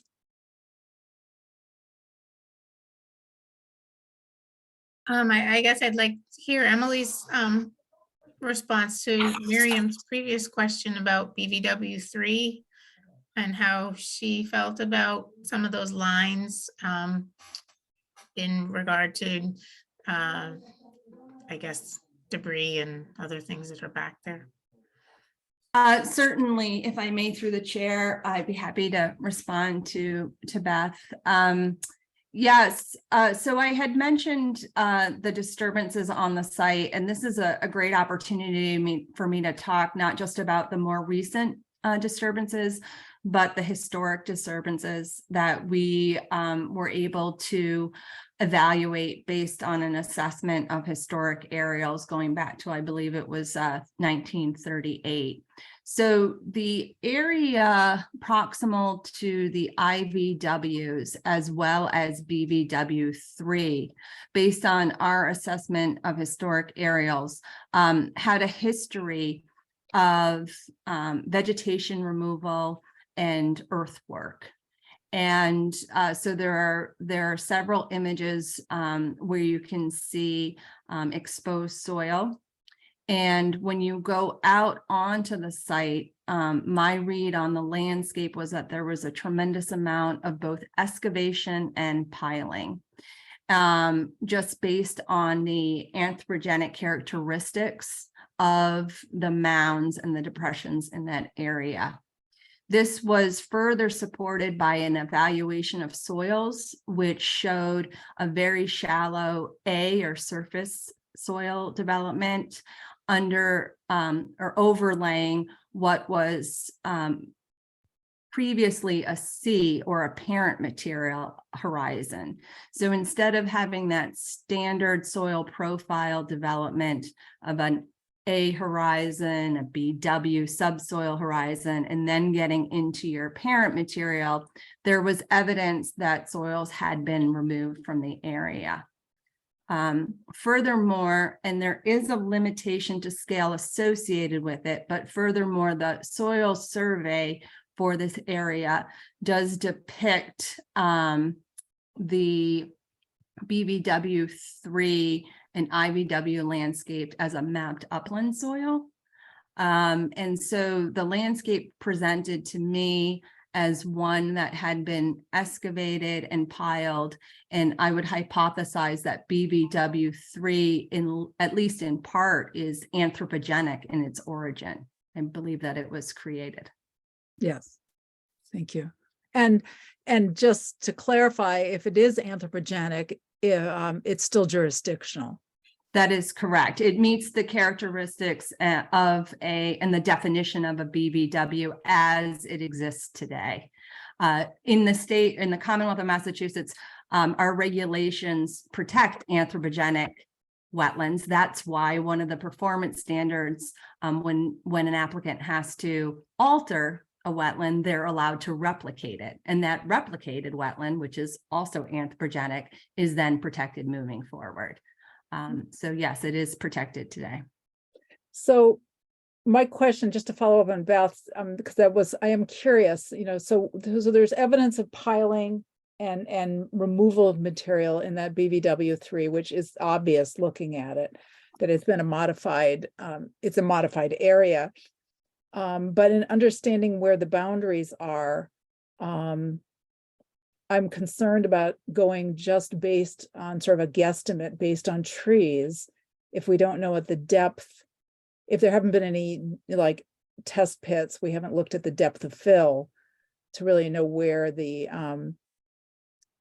whether there might be sort of hydric soils underlying, a fill layer. In that area that April was pointing to where she said there were more mature trees. Yeah, I would also say that based on my assessment of the historic aerials, that the disturbance in this area predated both the Wetlands Protection Act and the Hatch Act. So the majority of the clearing and the grading, the excavated that I observed was taking place in 38 and 62. So my focus during the peer review were for indicators of fill or alteration after those levels of protection. And in the open boundary that is depicted on this conceptual map, that's where we had, much more recent indicators, refuse and debris that was young compared to 72. And I did also make the same observation as April as far as the maturity of the trees in that area. So that it was a younger growth, indicating that the area had been more recently disturbed. But yes, to the best of my knowledge, there have been no soil evaluations by Fuss and O'Neill on those mounded those mounds along the BVW3 with the more mature forest bordering that wetland 3. And in your report, you said that it was your understanding that some of this fill is post Yes, and that the post fill, just to clarify, I don't think I believe it's like flagged between 15 and 14, where that open boundary is, and then extending, you know, in an easterly direction. Thank you. I appreciate that, April. Mhm. Okay. And so the other, That was the area of concern, in my opinion, during the peer review, as far as having a recent alteration of BBW. yeah. Okay. And in one of our site visits, we found some fill that dates to 1972. That was sort of at the base of a bank that was maybe about 3 feet tall. So that I don't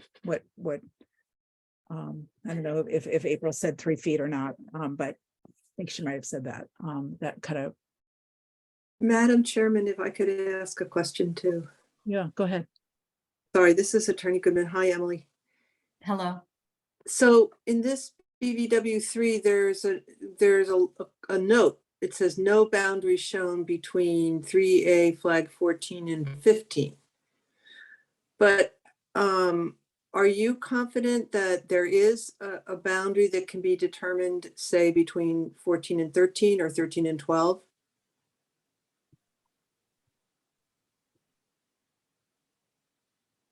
You know, like, do we know that there's no wetland BVW between, say, 113 and 111?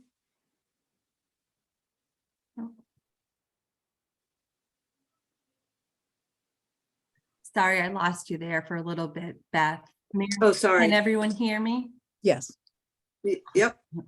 I think I understand the question. So between 112 and 113 to the south there was no exploration in that area.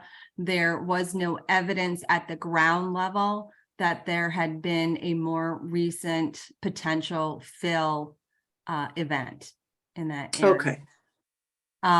Thank you. In the area between 14 and 15, the evidence of the potential for more recent fill at ground level was, I would say, abundant.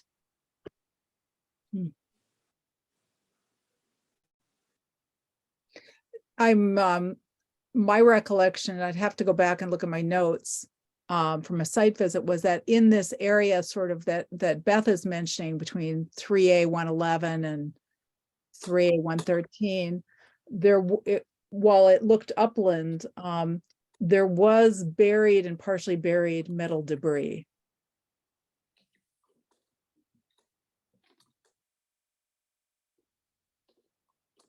I'll say I cannot remember that specific area.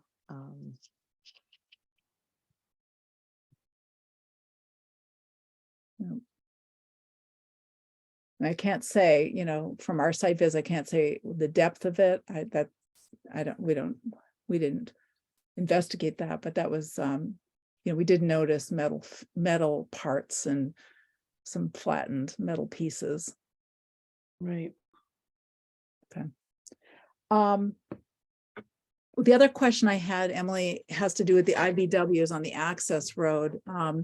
And I understand that it's complicated because that's a compacted area. And one of the hypotheses that was raised was that some of these IBWs are due to compaction, that, you know, the compression from heavy machinery has created a restrictive layer and caused some wetland features to emerge.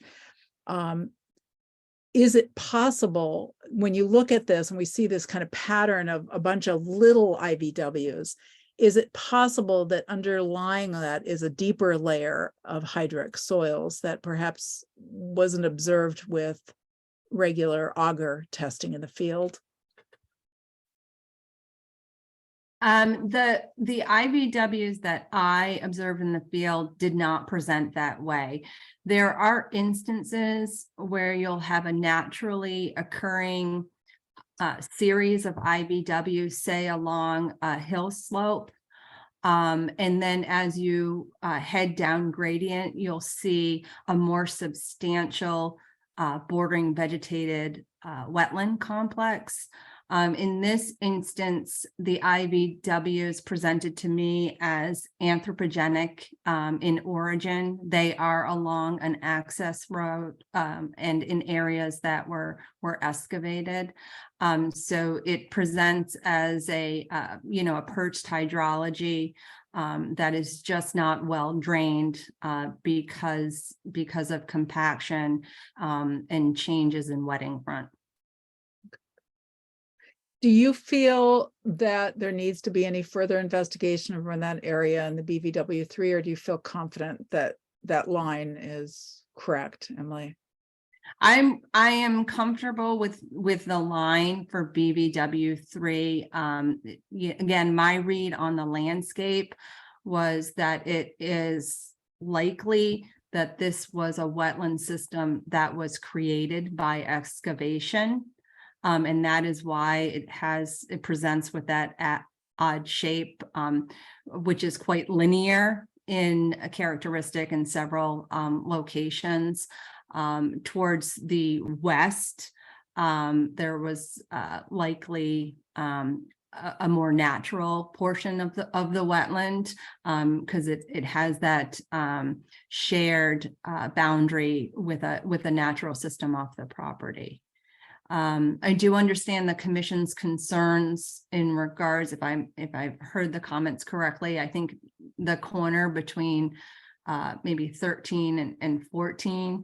One of the challenges with this area that April mentioned and was discussed in the field is that the fill that was observed to be more recently deposited is at a depth that would really require a machine to get in there to pull back the debris and the fill so that a soil scientist could get in there and really evaluate those underlying soils. If the commission has concerns in regards to other portions of the boundary beyond 14 and 15, I believe that now during this ANRAD process would be the appropriate time to have that conversation with the applicant if you would prefer to see an open boundary extended to, to some degree. Okay. And the other question I have for you, Emily, because I know we had a tight time schedule in the response cycle, and you committed very graciously to doing the site visit and then, getting us your comments. And then Fuss and O'Neill did their comments, and then you got your second round of comments out very quickly on, what was it, December 1st. But you have not given us any written comments from in response to the December 5th latest comments from Fuss and O'Neill. Do you feel that you're going to need another round, that you need to give us more written comments, or you need more time to review that? I have had an opportunity to review the December 5th response, and it was my understanding that because the hearing was taking place this evening, that the commission would likely want to go over that more recent response, and I would have an opportunity this evening to comment. If the commission is also seeking, a follow-up written comment, I'm happy to provide that, but it was my understanding that I'd have an opportunity to respond during the public hearing this evening. Okay. And do people understand what the process was around the BVW1, why there was this kind of change? Is that clear to the commission? Do we need to go over that? I'm clear. I don't know. You're shaking your head, Beth. I don't know what that means. Very clear. I'm very clear. I don't need any more review. We're Okay, good. Okay. All right. Would this be a good moment to take, do you want to stop screen sharing? Can we take comments from the public? Is this a good moment? Yes. So if you would like to make a public comment, I'm just going to ask you to raise your hand, and we have a policy for hearings where we have a big turnout that we ask people to make one comment. And if there is time, we may consider a second comment. We ask people to be concise and to not take more than 2 minutes. And to stay on topic to the matter at hand. We're not discussing anything except for the ANRAD tonight. If somebody's making comments and it feels off topic to me, I may interrupt and cut you off. So I just want to respectfully let people know that. After you've made your comment, then address your questions or comments to me, and then I'll make a decision who should respond, if we're going to respond, or we might just take your comments and let other people talk. Is there anything else that I've missed around public comments? I think that covers it. Would somebody from the commission be willing to kind of keep track of time on people's comments for me? And usually what we do is give people a 30-second warning before your time is up. Yeah, I can do that. What is it, 2 minutes or 3 minutes? We can 2 minutes. 2 minutes. Yeah. All right. Okay. All right. I see Meryl.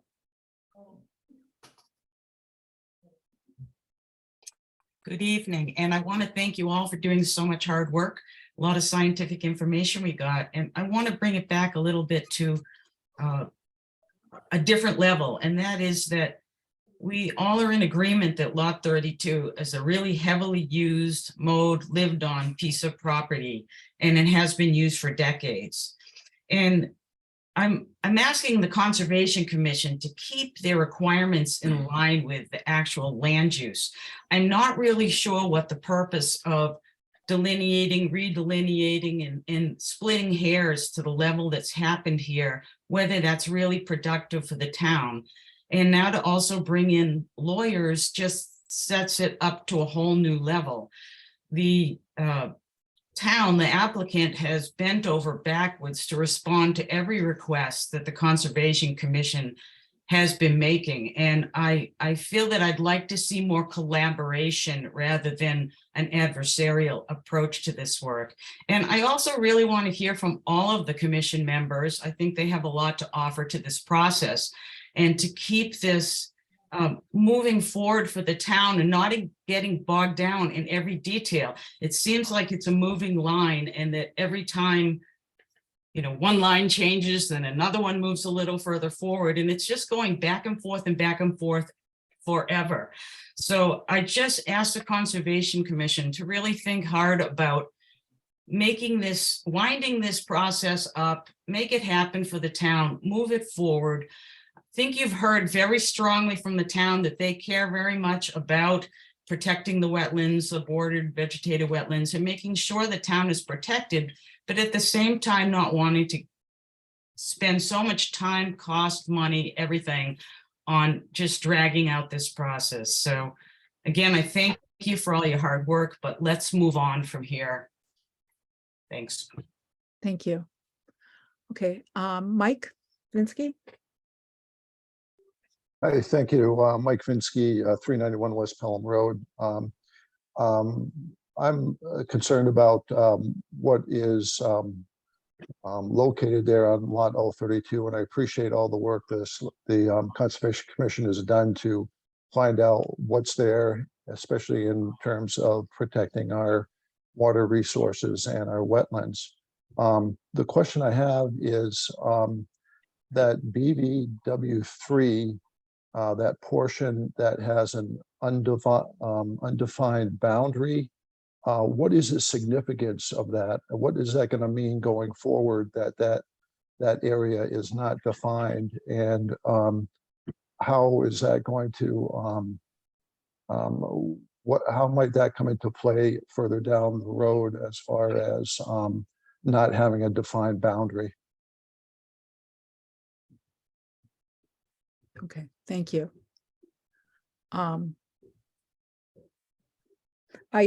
can maybe with the permission of the commission, I'll just respond that we're not in a position right now to talk about what the significance of it is because there's no projects being proposed at this point. It just means that we haven't approved that, you know, the applicant is not confirming that wetland line. And if there was activity to be done in that area at some later point, they would need to do some further investigation probably. Michael Hootstein? Thank you. Can you hear me? Yes. Okay, well, thank you all very much. Incredible job the Concom's doing and Emily is doing. Am I correct in understanding that you're going to make a set of findings of ANRAD findings under the Wetlands Protection Act and a separate set of findings under the Shutesbury Wetlands Protection Bylaw? And if you are, I'm just wanted to testify to what I observed when we uncovered the underlying drain. We uncovered what, as far as we could go with the terminus, and it's at a very different location. It stopped right at a flag, and the flag is very different than the pictures that have been shown by Fuss and O'Neill. But when we opened up 3 holes and opened up the drain line, before we took samples, they had to break. Michael, I'm going to interrupt you. I don't think it's clear to anybody what you're saying. We took samples. I don't know. You think you need to explain that? Well, I mean, I showed You up. you didn't take samples, did you? No, I'm talking about, I observed, did you receive my photographic evidence of buried garage drain hydrology? I sent it into the commission for you to see. And what I showed is what we all observed. I spoke to Joe Cerruti from DEP, and we found a subsurface stream that drains from right under the garage all the way to BVW1, to the hydraulic connection in BVW1, to drain the line so we could take soil samples underneath the drain pipe. We had to drain it it drained into the garage and then down to the northwest towards BVW1. So I'm hoping that when you make findings under the Shutesbury Wetlands Bylaw, that you'll make a finding that there exists a subsurface stream that flows all the way. It looks like it connects from from BVW3 to BVW1. There's a direct hydraulic connection, because that's very important under the Shutesbury Wetlands Bylaw. Thank you. Thank you so much. Leslie. For once, can you hear me okay? Yes. Yeah. I have a question. And I'm not on the screen because I need to read it. I have the document. This is regarding Emily Stockman's first peer review report dated November the 3rd. And my question has to do with a paragraph on page 2 regarding our favorite bordering vegetation, BVW3. I'll just read quickly. Based on from her report, based on reviewed historical aerials, alterations to repair area appear to have occurred after 1972. Unpermitted fill and dumping within protected BVW is a violation of the Massachusetts Wetland Protection Act. It is our understanding that the Shutesbury Conservation Commission is currently working with the landowner to address the violation. A BVW restoration plan is anticipated. So my question is, what's the status of that, please? Well, we're not in a position to talk about that tonight, Les. We do have it on our agenda after the public hearing, but it's not germane right now. If the town wants to make a comment, they're welcome to, but they're under no obligation to do so, because that's not what this permit hearing is about. So I would just leave it at that. Matt, I saw that your hand was raised, Matt Cassane, and then I saw Brad Foster. So Matt, did you have a comment? Not at this moment. I think, yeah, sorry about that. Brad Foster. I find all this fascinating. I love hearing the different answers, the different responses. It feels like there's been a huge amount of work that's been done, particularly by the two professionals. And from what I gather from what both of them have said, they're pretty much in agreement with each other. I keep wondering what our next steps are. There are times when I feel we start going into a level of questions that sound like, to my mind, like micromanagement of those two professionals. I would rather we stayed at the high level of, are there high level disagreements? And then what are our next steps? What we really need to know is what is necessary to move this ANRAD forward. Thank you.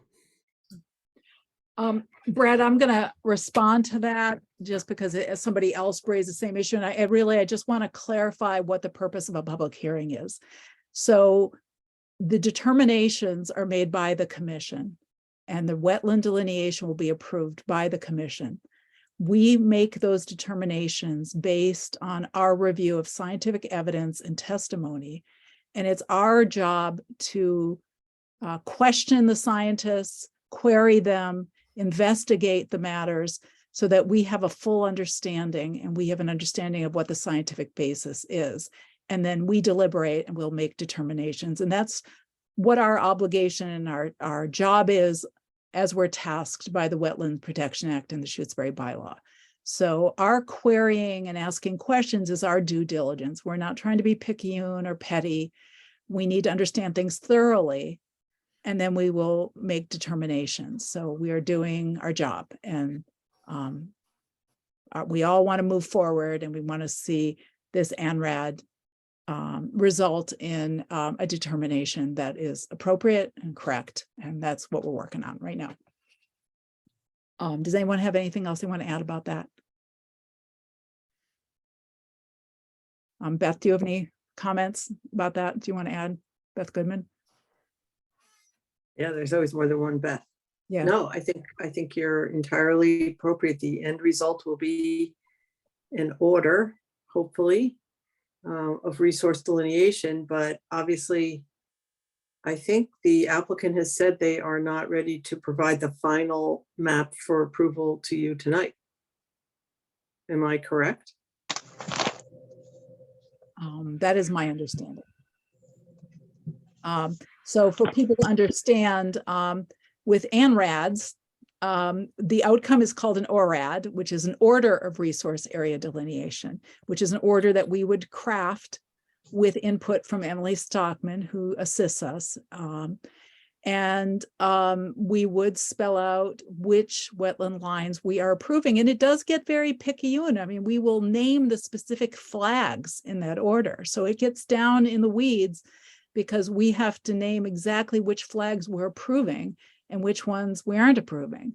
And we will issue an ORAD determining what is jurisdictional under the Wetlands Protection Act, which is a state law, and then what is jurisdictional under our local bylaw. But we need to have a final map because it's all about the maps. So until we have a final map submitted, we can't reference that map in our order. So that my understanding would be that there would be a continuation after tonight. Is that the understanding of the applicants?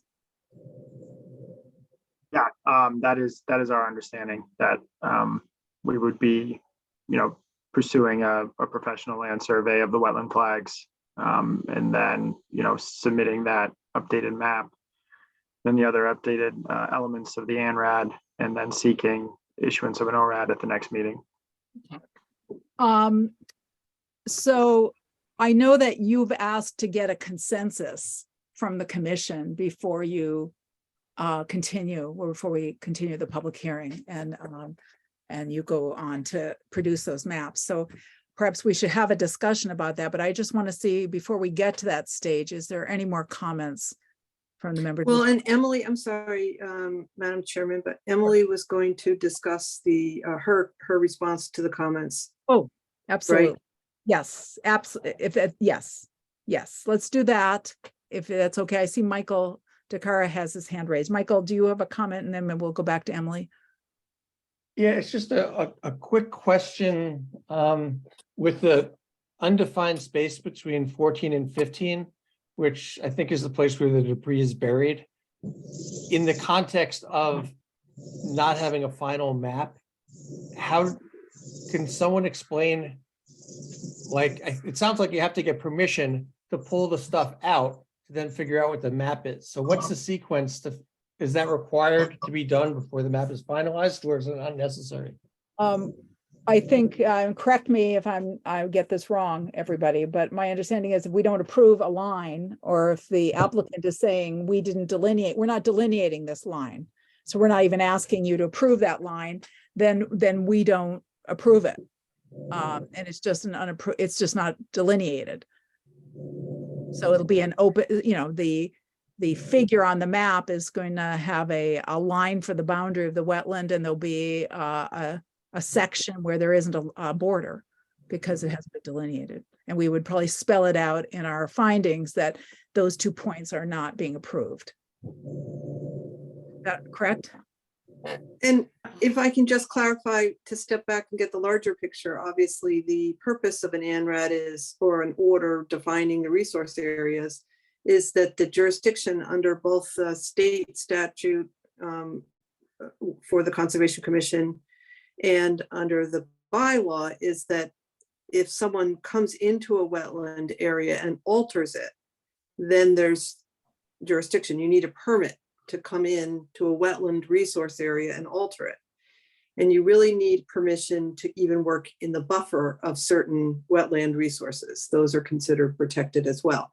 So the purpose, I think, of the applicant in defining this is to then structure his project. So everyone has already agreed on the very complicated wetland boundaries. Then if they don't ever alter anything within the buffer area of wetland 3, fine, there is no problem. If they want to work in an area that is subject to protection, they need a permit. And this is defining what areas are subject to protection, just so that everybody has an understanding of that. Thank you. Is that clear, Michael? Did that help? So Emily, do you want to respond? We were going to give you a chance to talk. Thank you, Miriam. Can you hear me okay? Yes. Yeah, so I'm just going to refer to the most recent submittal from Fuss and O'Neill, which is dated December 5th. And this was a letter that was prepared in response to my earlier December 1st comment letter. The first comment is actually going to speak to a topic that was just touched upon, and that is the concept of having the boundary flags professionally surveyed and then plotted on a final site plan for the commission. And because this is really the first hearing that we've had an opportunity to go through in detail the process, what had occurred early on in a peer review was just a notation that the original plans were maps that were based on sub-meter GPS and had some disclaimer language on them. And the mapping of wetland boundaries using sub-meter GPS is a fairly commonplace practice these recent years. But one of the challenges with them is that although the equipment has the capability of sub-meter accuracy, depending on the collection of the points, it's not always obtained. So Fuss and O'Neill, having read that original comment, went back and did discover that because of tree canopy, which is often a challenge, some of those points were not at that level of accuracy. And so they had proposed that upon a consensus delineation and any subsequent flag relocation during the review process, that the applicant was willing to then move forward with a professional land survey. And, you know, my comment to this was that I agree with that process and timeline. There's certainly a cost and a time associated with professional land surveying.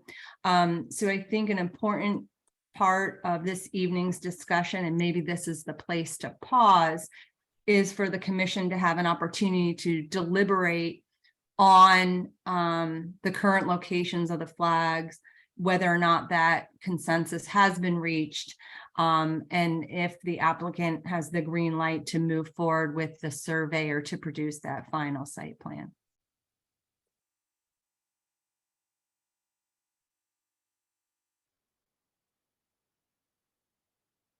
Madam Chair, I'm if I sorry, I could was muted. suggest something. Unmute myself. This is Attorney Goodman. Can I speak again? Sure. I'm sorry. Absolutely. I think, Emily, you should go through the rest of your comments, because the rest of your comments, or just summarize them, are about the lines. And I think that if the commission hasn't heard your reaction to the Fuss and O'Neill response dated December 5th, you should say, yes, I concur with that, you know, like, or we've reached agreement on this line and that line. I think it really makes a higher level of comfort for the commission to then deliberate on whether they want to go ahead. Thank you. Excellent point, Elizabeth. I will continue with my response.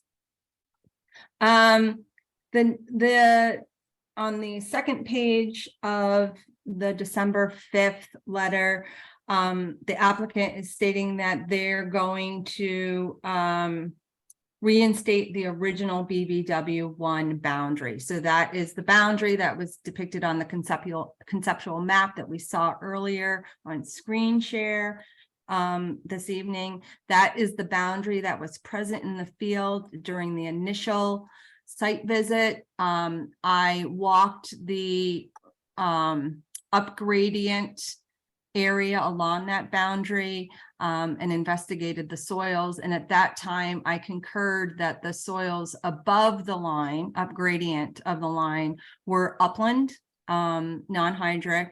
And so I had issued a prior comment stating that I had concurred with that. So that has not changed. And it looks like that line is being reinstated.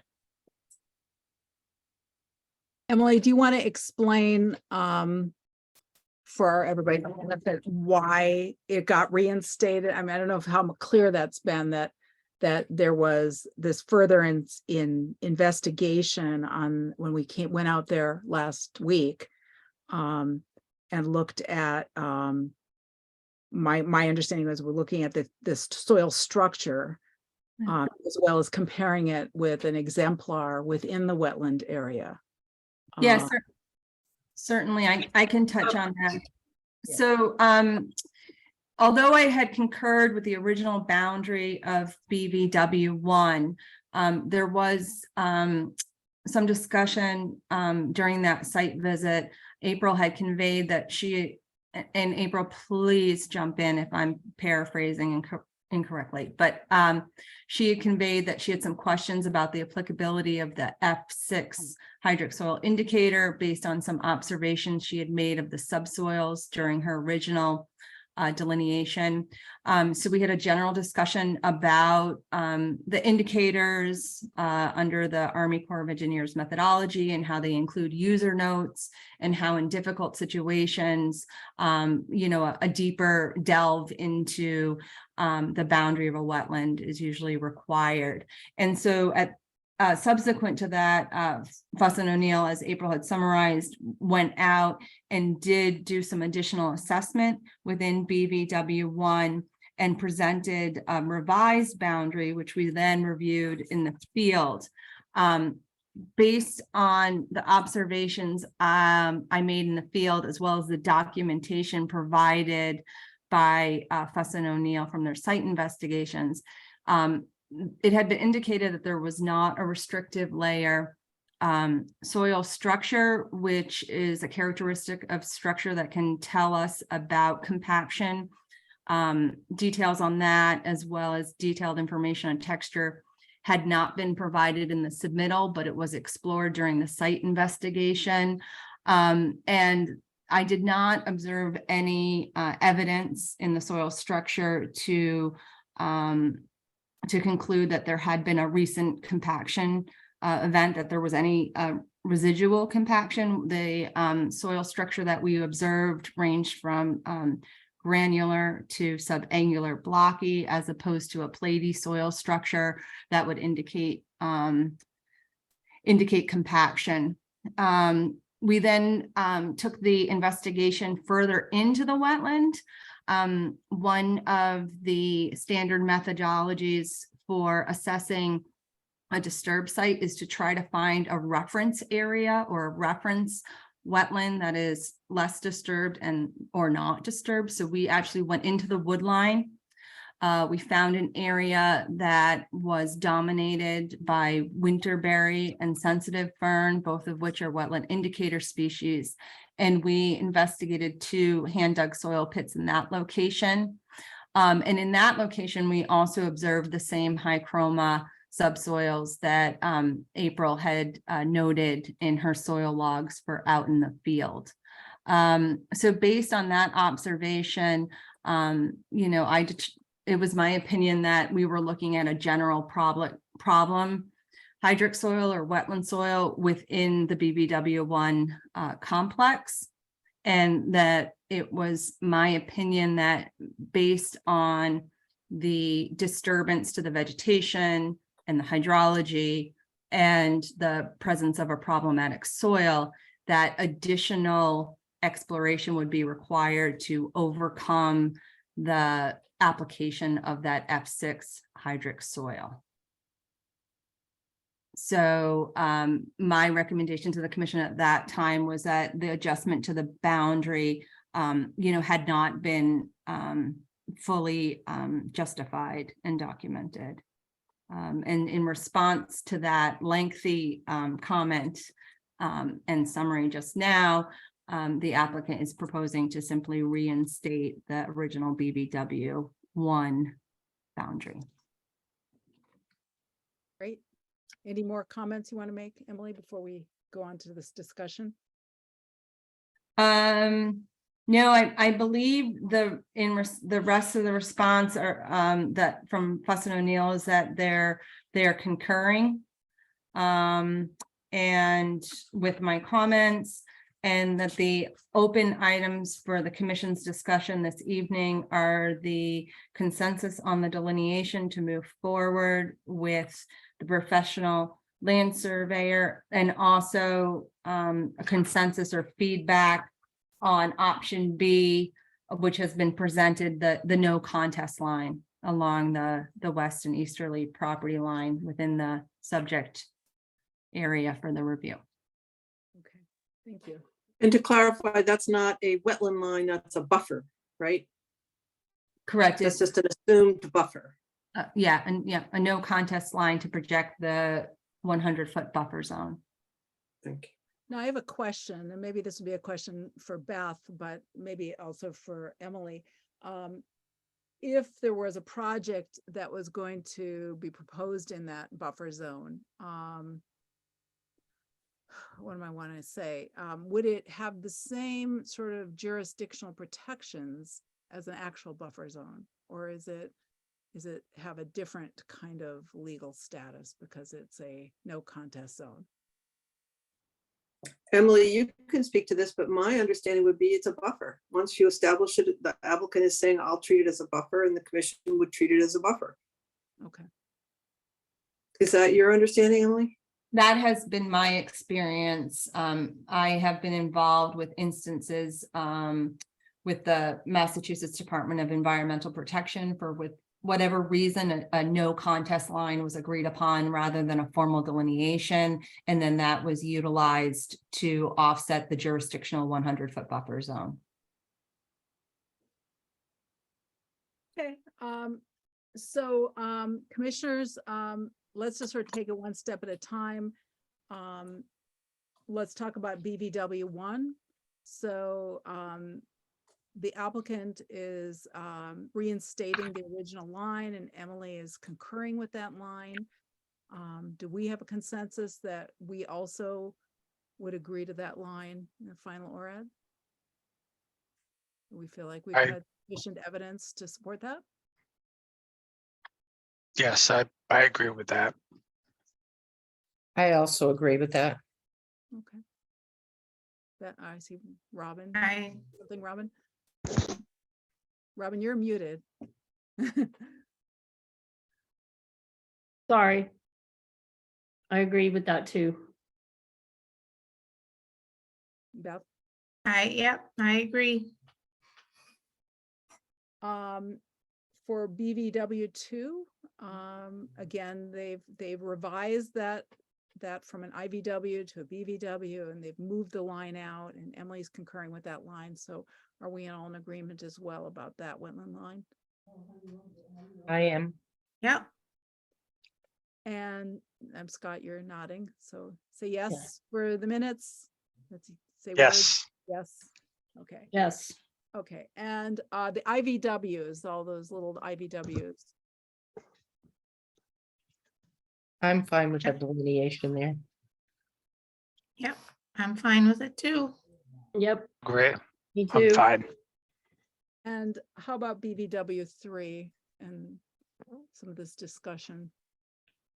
Yeah, I'm fine after hearing from both Emily and April as to sort of how it was delineated.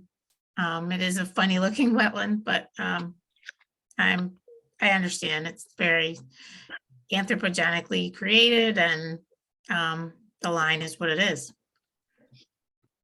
I'm fine too, and understand better all the issues surrounding that area. And how about the 100-foot no contest zone that's being proposed? Yeah, that's That interesting. seems- Whoops, Sorry. one more time. Beth, you want to go first? I just say, yeah, that's interesting. I've never seen that before with wetland stuff. So I'm just assuming you're saying it's a 100-foot buffer under the state law. So it would be, Oh, it would be treated as a resource area under the bylaw as well, wouldn't it?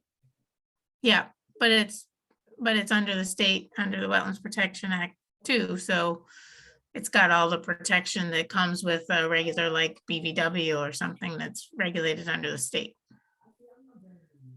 That's my understanding. Would that be your understanding, Beth Goodman? Yes, I'm sorry, I'm nodding too. Okay. Yes. All right. And so we all in agreement, Mary and Robin and Scott? Yes. Yeah, given my understanding, yes. All right. So I think we do have a consensus that we can move forward with for the next step. So how does that sound to Matt and April? Yeah, that's good on our end. I just was hoping to clarify one quick thing in terms of the survey, the professional land survey. In times we've done this in the past, we would just survey in the wetland flags and have that shown on the map. I know we have, or you've mentioned topography. Generally, if we were going to show a topographic map, we would either use a recent USGS topographic map of a 1 to 24,000 scale, or we could overlay mapped LiDAR on top. But are you requesting, I guess, a actual survey of topography in the entire ANRAD area? I guess I just want to clarify exactly what you're. I don't think we've required that with other ANRADs. I know that we've wanted topography, but we did some really large parcel ANRADs this year and last year, and they were, I don't know, they were using whatever the USGS or some GIS topography. So Okay, yeah, I mean that's generally what we would do. I just want to make sure that our expectations are in line with yours. That's all. Emily, do you have any recommendation of what topography they should use? An ANRAD site plan doesn't require site-specific topography. So I would imagine that would just be omitted from the professional land survey site plan. Okay. Um, Because we did have topography on the ANRADs that we did, that you consulted with. Yeah, those were substantial tracts of land, and it was actually during the review process, the commission had requested that the applicant use LiDAR as the base map as opposed to an aerial. The aerials did not have any defining features on them, so it was a challenge to navigate the sites, and the LiDAR gave sufficient topography for the commission, as well as myself and the consultant out in the field, to orient ourselves better while we were out there. It's a fairly flat, there isn't a lot of topography. There aren't a lot of slopes on this property, so it's not, it's going to be pretty subtle, I think, right? Oh, and there are also a number of landscape features. So while we were out there doing the peer review, there wasn't a concern as to where we were on the property. Right. Okay. So, does that answer your question then, Matt? Yeah, no, absolutely. I think, and April, does that make sense to you as well? All right. Are there, I think we're going to wrap up. I think, we're at a stage where we can wrap up, and we would continue. Do you think that January 12th would be appropriate for the next hearing? That works for us on the applicant side. Okay. Well, we have a public hearing at 7, which I think is going to be pretty short. So why don't we schedule this for 7:15? Is that okay? Perfect. Great. All right. Thank you, everybody. And thank you, April and Matt, for all your hard work, and Town of Shutesbury for bearing with all of our picayune questions. We appreciate your patience with us, and I'm glad we're moving this process along. So would somebody like to make a motion to continue the public hearing? I'll make a motion to continue the public hearing till January 12th at 7:15. Second? Second. Okay, David, Aye. Stefan, aye. Harrington, Aye. John? Aye. Who else? Aye. Okay, great. Thank you. All right, so we're going to move on to the rest of our agenda. I did put on the agenda to talk about if there were any updates around the town's plans. I'm sorry, could you mute yourselves, please? Yeah, thanks. If there were to talk about if there are any updates from the town about their future permitting for Lot 032, but we have not received any information from the select board, so I don't know that we have anything to discuss at this point. I think we need to wait and hear once the town is ready to discuss that with us.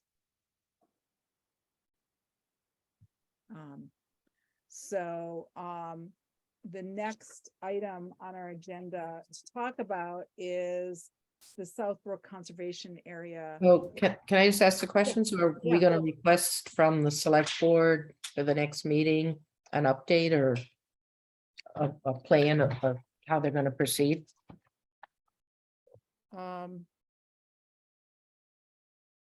Does anybody from the town have, Mary Ann, do you have an update that you can share, or do you have a time frame when you think you're gonna have information?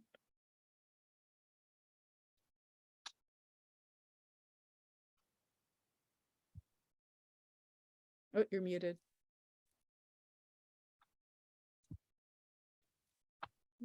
I'm not hearing you, but you're not muted. I don't know why I can't hear you. Yeah, I can other can't people- hear. Can other people hear her? I guess her sound isn't working. No, Okay. I can't hear her either. Okay. Rita, do you have any update for us? No, I don't have any update. And Miriam, it's really hard to hear you. I'm not sure if other people are having trouble, but I know my internet connection's a little funky tonight, so you sound really far away. Is that the case for everybody else, or is it just me? No, Okay. she definitely got Okay. softer. Yeah, My okay. internet No, I connection. don't. Too. So no, I don't have any update right now. The volume is not working. I can't. Sorry, I'll try to talk loudly. Can you hear me? Yes. Yeah, you can hear you. Volume button is not working on Zoom. Okay, so Beth, I don't know if you want to stay or not. I think we're kind of wrapped up. I with it. think you're done with me. Yeah, thank you. Thank you for your Thank time. you. Thank you. Take care. We'll be in thank you, touch. Gregor, as Thanks. well, if you Have a nice night. thank you. Thank you, Gregor, as well. Okay, so the next item was to talk about the bridge, the footbridge on Southbrook Conservation Area. So we looked at this bridge back in October and noticed that it was in bad repair. And then, can you guys hear me? Yes. Yeah. Okay. And then I went out and did another look at it with my husband and took some photographs and saw that it was in much worse shape than we, I think, originally understood, because the underlying support beams are cracked. So it could fail, and it's at the bottom of a very steep hill. So if snowmobilers in the winter were to go down that hill, you know, it could fail. So this is the dilemma we're faced with. My husband took some measurements and came up with a preliminary engineering plan for how to reconstruct it. And I priced out the materials if we were to do it with volunteer labor. And that was with the thought that perhaps we would get a permit for it and do it in the spring or something. Since then, Evan Jones has approached the commission and offered to take responsibility for replacing the bridge now and covering the costs and using volunteer labor to do the installation and to demolish the existing footbridge.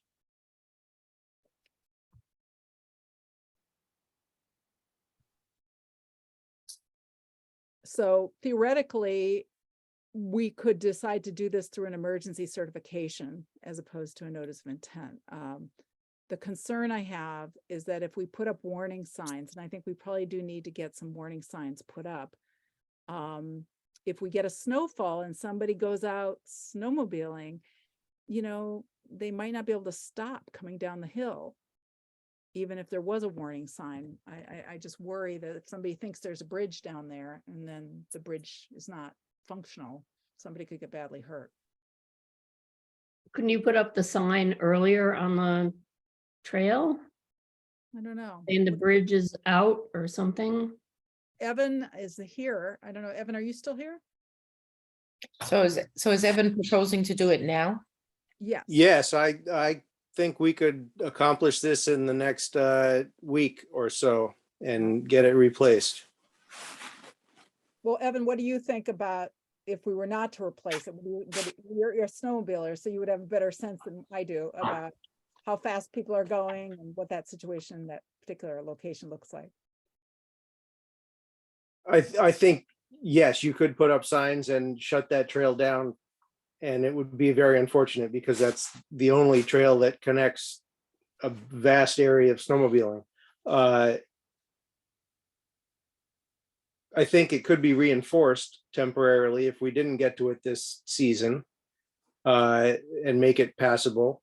I mean, I was out there and three of us were in the middle of it, jumping on it, and it was bouncy, but it wasn't breaking. I think it would hold a snowmobile no problem. And if we reinforced it some, it would hold it very easily. Okay. But I would love to get your emergency permission and get a crew out there and replace that bridge in the next week and put this to bed. I would be supportive of that. Well, it's a very generous offer. And yeah, I just want to, you know, express my appreciation for your offer, because you know, we don't have a lot of resources, and we would have had to cobble together some money to pay for the materials and do it with volunteer labor. So, I mean, we could conceivably do it, but it's very generous. Evan, a couple questions. You said, I emailed you and you said that you thought that the materials could be like brought in and out on without a big truck, with maybe a smaller vehicle like a 4x4? Yeah, a little four-wheeler, ATV or a tractor with a trailer, garden tractor or something, just to haul the big heavy pieces. There's a point about 100 yards up the trail where that comes out onto Wendell Road. And I think we could sneak right in there with some small stuff and get everything we need in and out without disturbing anything. And what are you thinking about for the sill, for like the abutment sill on the bank? How would you like anchor the support beams? What would they be resting on? I think your idea of trap rock, a little bed of 6 inches of trap rock along the edge there for a foot or so on the bank would be plenty for those big 8x8 timbers. Mhm. Yeah. Right now, the beams are just sort of sitting on very uneven sort of cobbles, like a bank of cobbles. So it's, there's not a lot of soil there. It's just, but it's not probably going to be, once you pull all the old material out, you're going to not have a very level surface. So right, you'd need something to level it off. So I saw the sketch at the very last minute, you emailed us a sketch, which I'll forward to the commission. I'm okay with doing this. We could put up signs, and I just worry that, somebody might not pay attention to the signs, or, That's not safe. that So would- do you need a proposal for an emergency approval of? Yeah, Evan, what I to do I that? did, well, what I can do that, but what I want to do is I put up some draft conditions, because usually we have some conditions around what we want done. And so I thought I could just share it with the commission. We could settle on the conditions, and then I could issue the emergency certification, and then we could just ratify it at the next meeting in January. Okay. Does that sound all right? And Yep. so let me pull it up. Okay. You guys can see this? Yes. So this is what I've got here. Can you make it a little bigger? You can try. Yeah. Try. Hard to do this. Hang on. There's too many things here. Okay. How's that? Is that better? Yep. Yeah. Okay, so we are the town of Shutesbury, and I would suppose the Conservation Commission, because we co-own it. And the applicant would be Evan, he's agreeing to be the responsible party. And I have applicant proposes to reconstruct a 20 by 6 foot, is that right? 6 feet wide, Evan? yes, that's correct. Timber footbridge over South Brook on a hiking trail. Bridges to be constructed, pressure treated lumber, set upon abutments of trap rock gravel on the banks of the brook. Proposes to conduct the work with volunteer labor. Existing structure and all supports are to be removed from the site and disposed of off property and away from any protected resource area. So you'll dispose of the material. Pre-existing vegetation preserved, ground disturbance minimized to the maximum amount possible. Demolition using manual labor and handheld power tools. Is that? Yes, not that's bringing in fine. any heavy equipment. I don't really think erosion controls are appropriate. I agree. I don't think there's a way to do erosion controls. That you would notify us before beginning the work, and then upon completion, so we can do an inspection. Provide these conditions to anyone who's doing the work, and that anyone doing the work would be responsible individually for complying. Any changes, you'd come back to us. Oh, Hello? I think Miriam froze. Oh, no. No, Am I here? I can hear her. Oh, I can hear her. okay. I froze. Okay, I'll come back and go back. Sorry about that. Construction materials can be stockpiled. You're not going to probably be stockpiling very much, but debris would be removed from the site. Don't do it in the rain. if there were any materials, I don't think there are gonna be any that you'd have to, put under a weighted tarp. I think that's kind of overkill, actually. Do you guys agree? Yeah. Because they're not bringing in soil. Yeah, I'm thinking this is gonna be a one-day project. Yeah. And then any materials will be buried. I guess we already said that. So we don't need to say that again. Any other? We just ask them to send us pictures of the completed project. Oh, that's a good one. Upon completion, the applicant shall submit.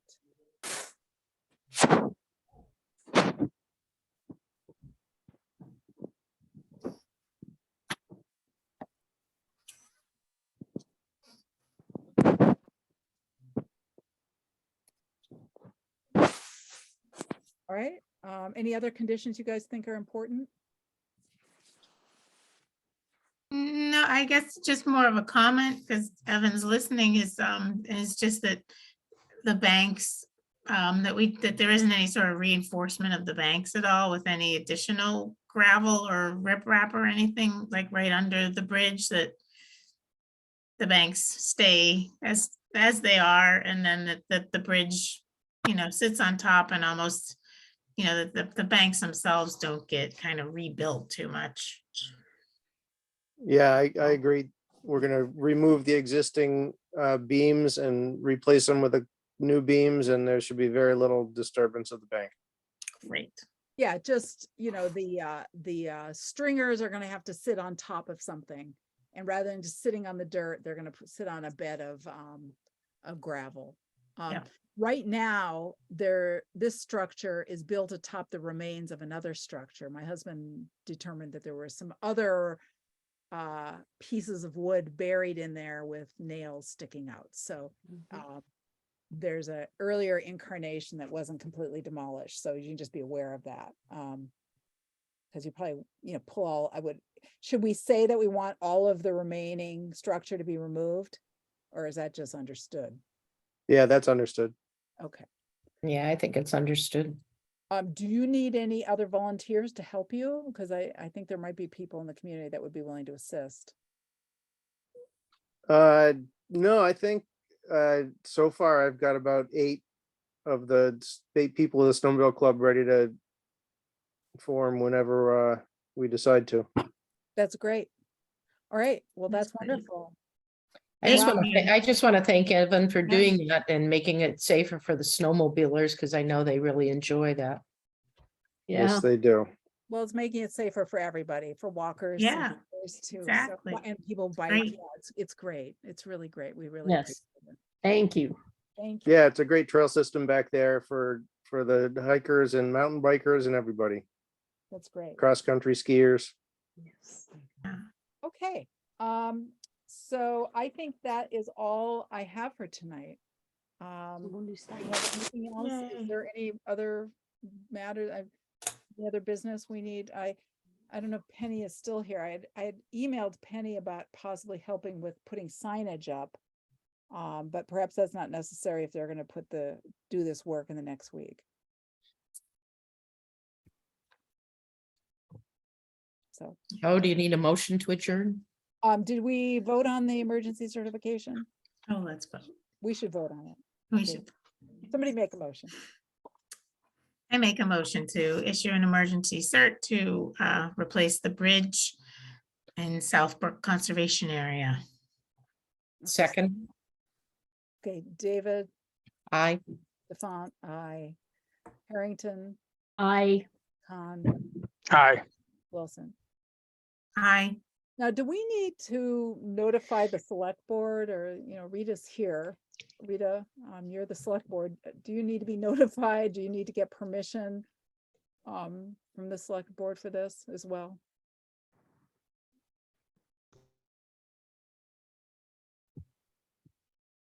Okay. Well, is she still here?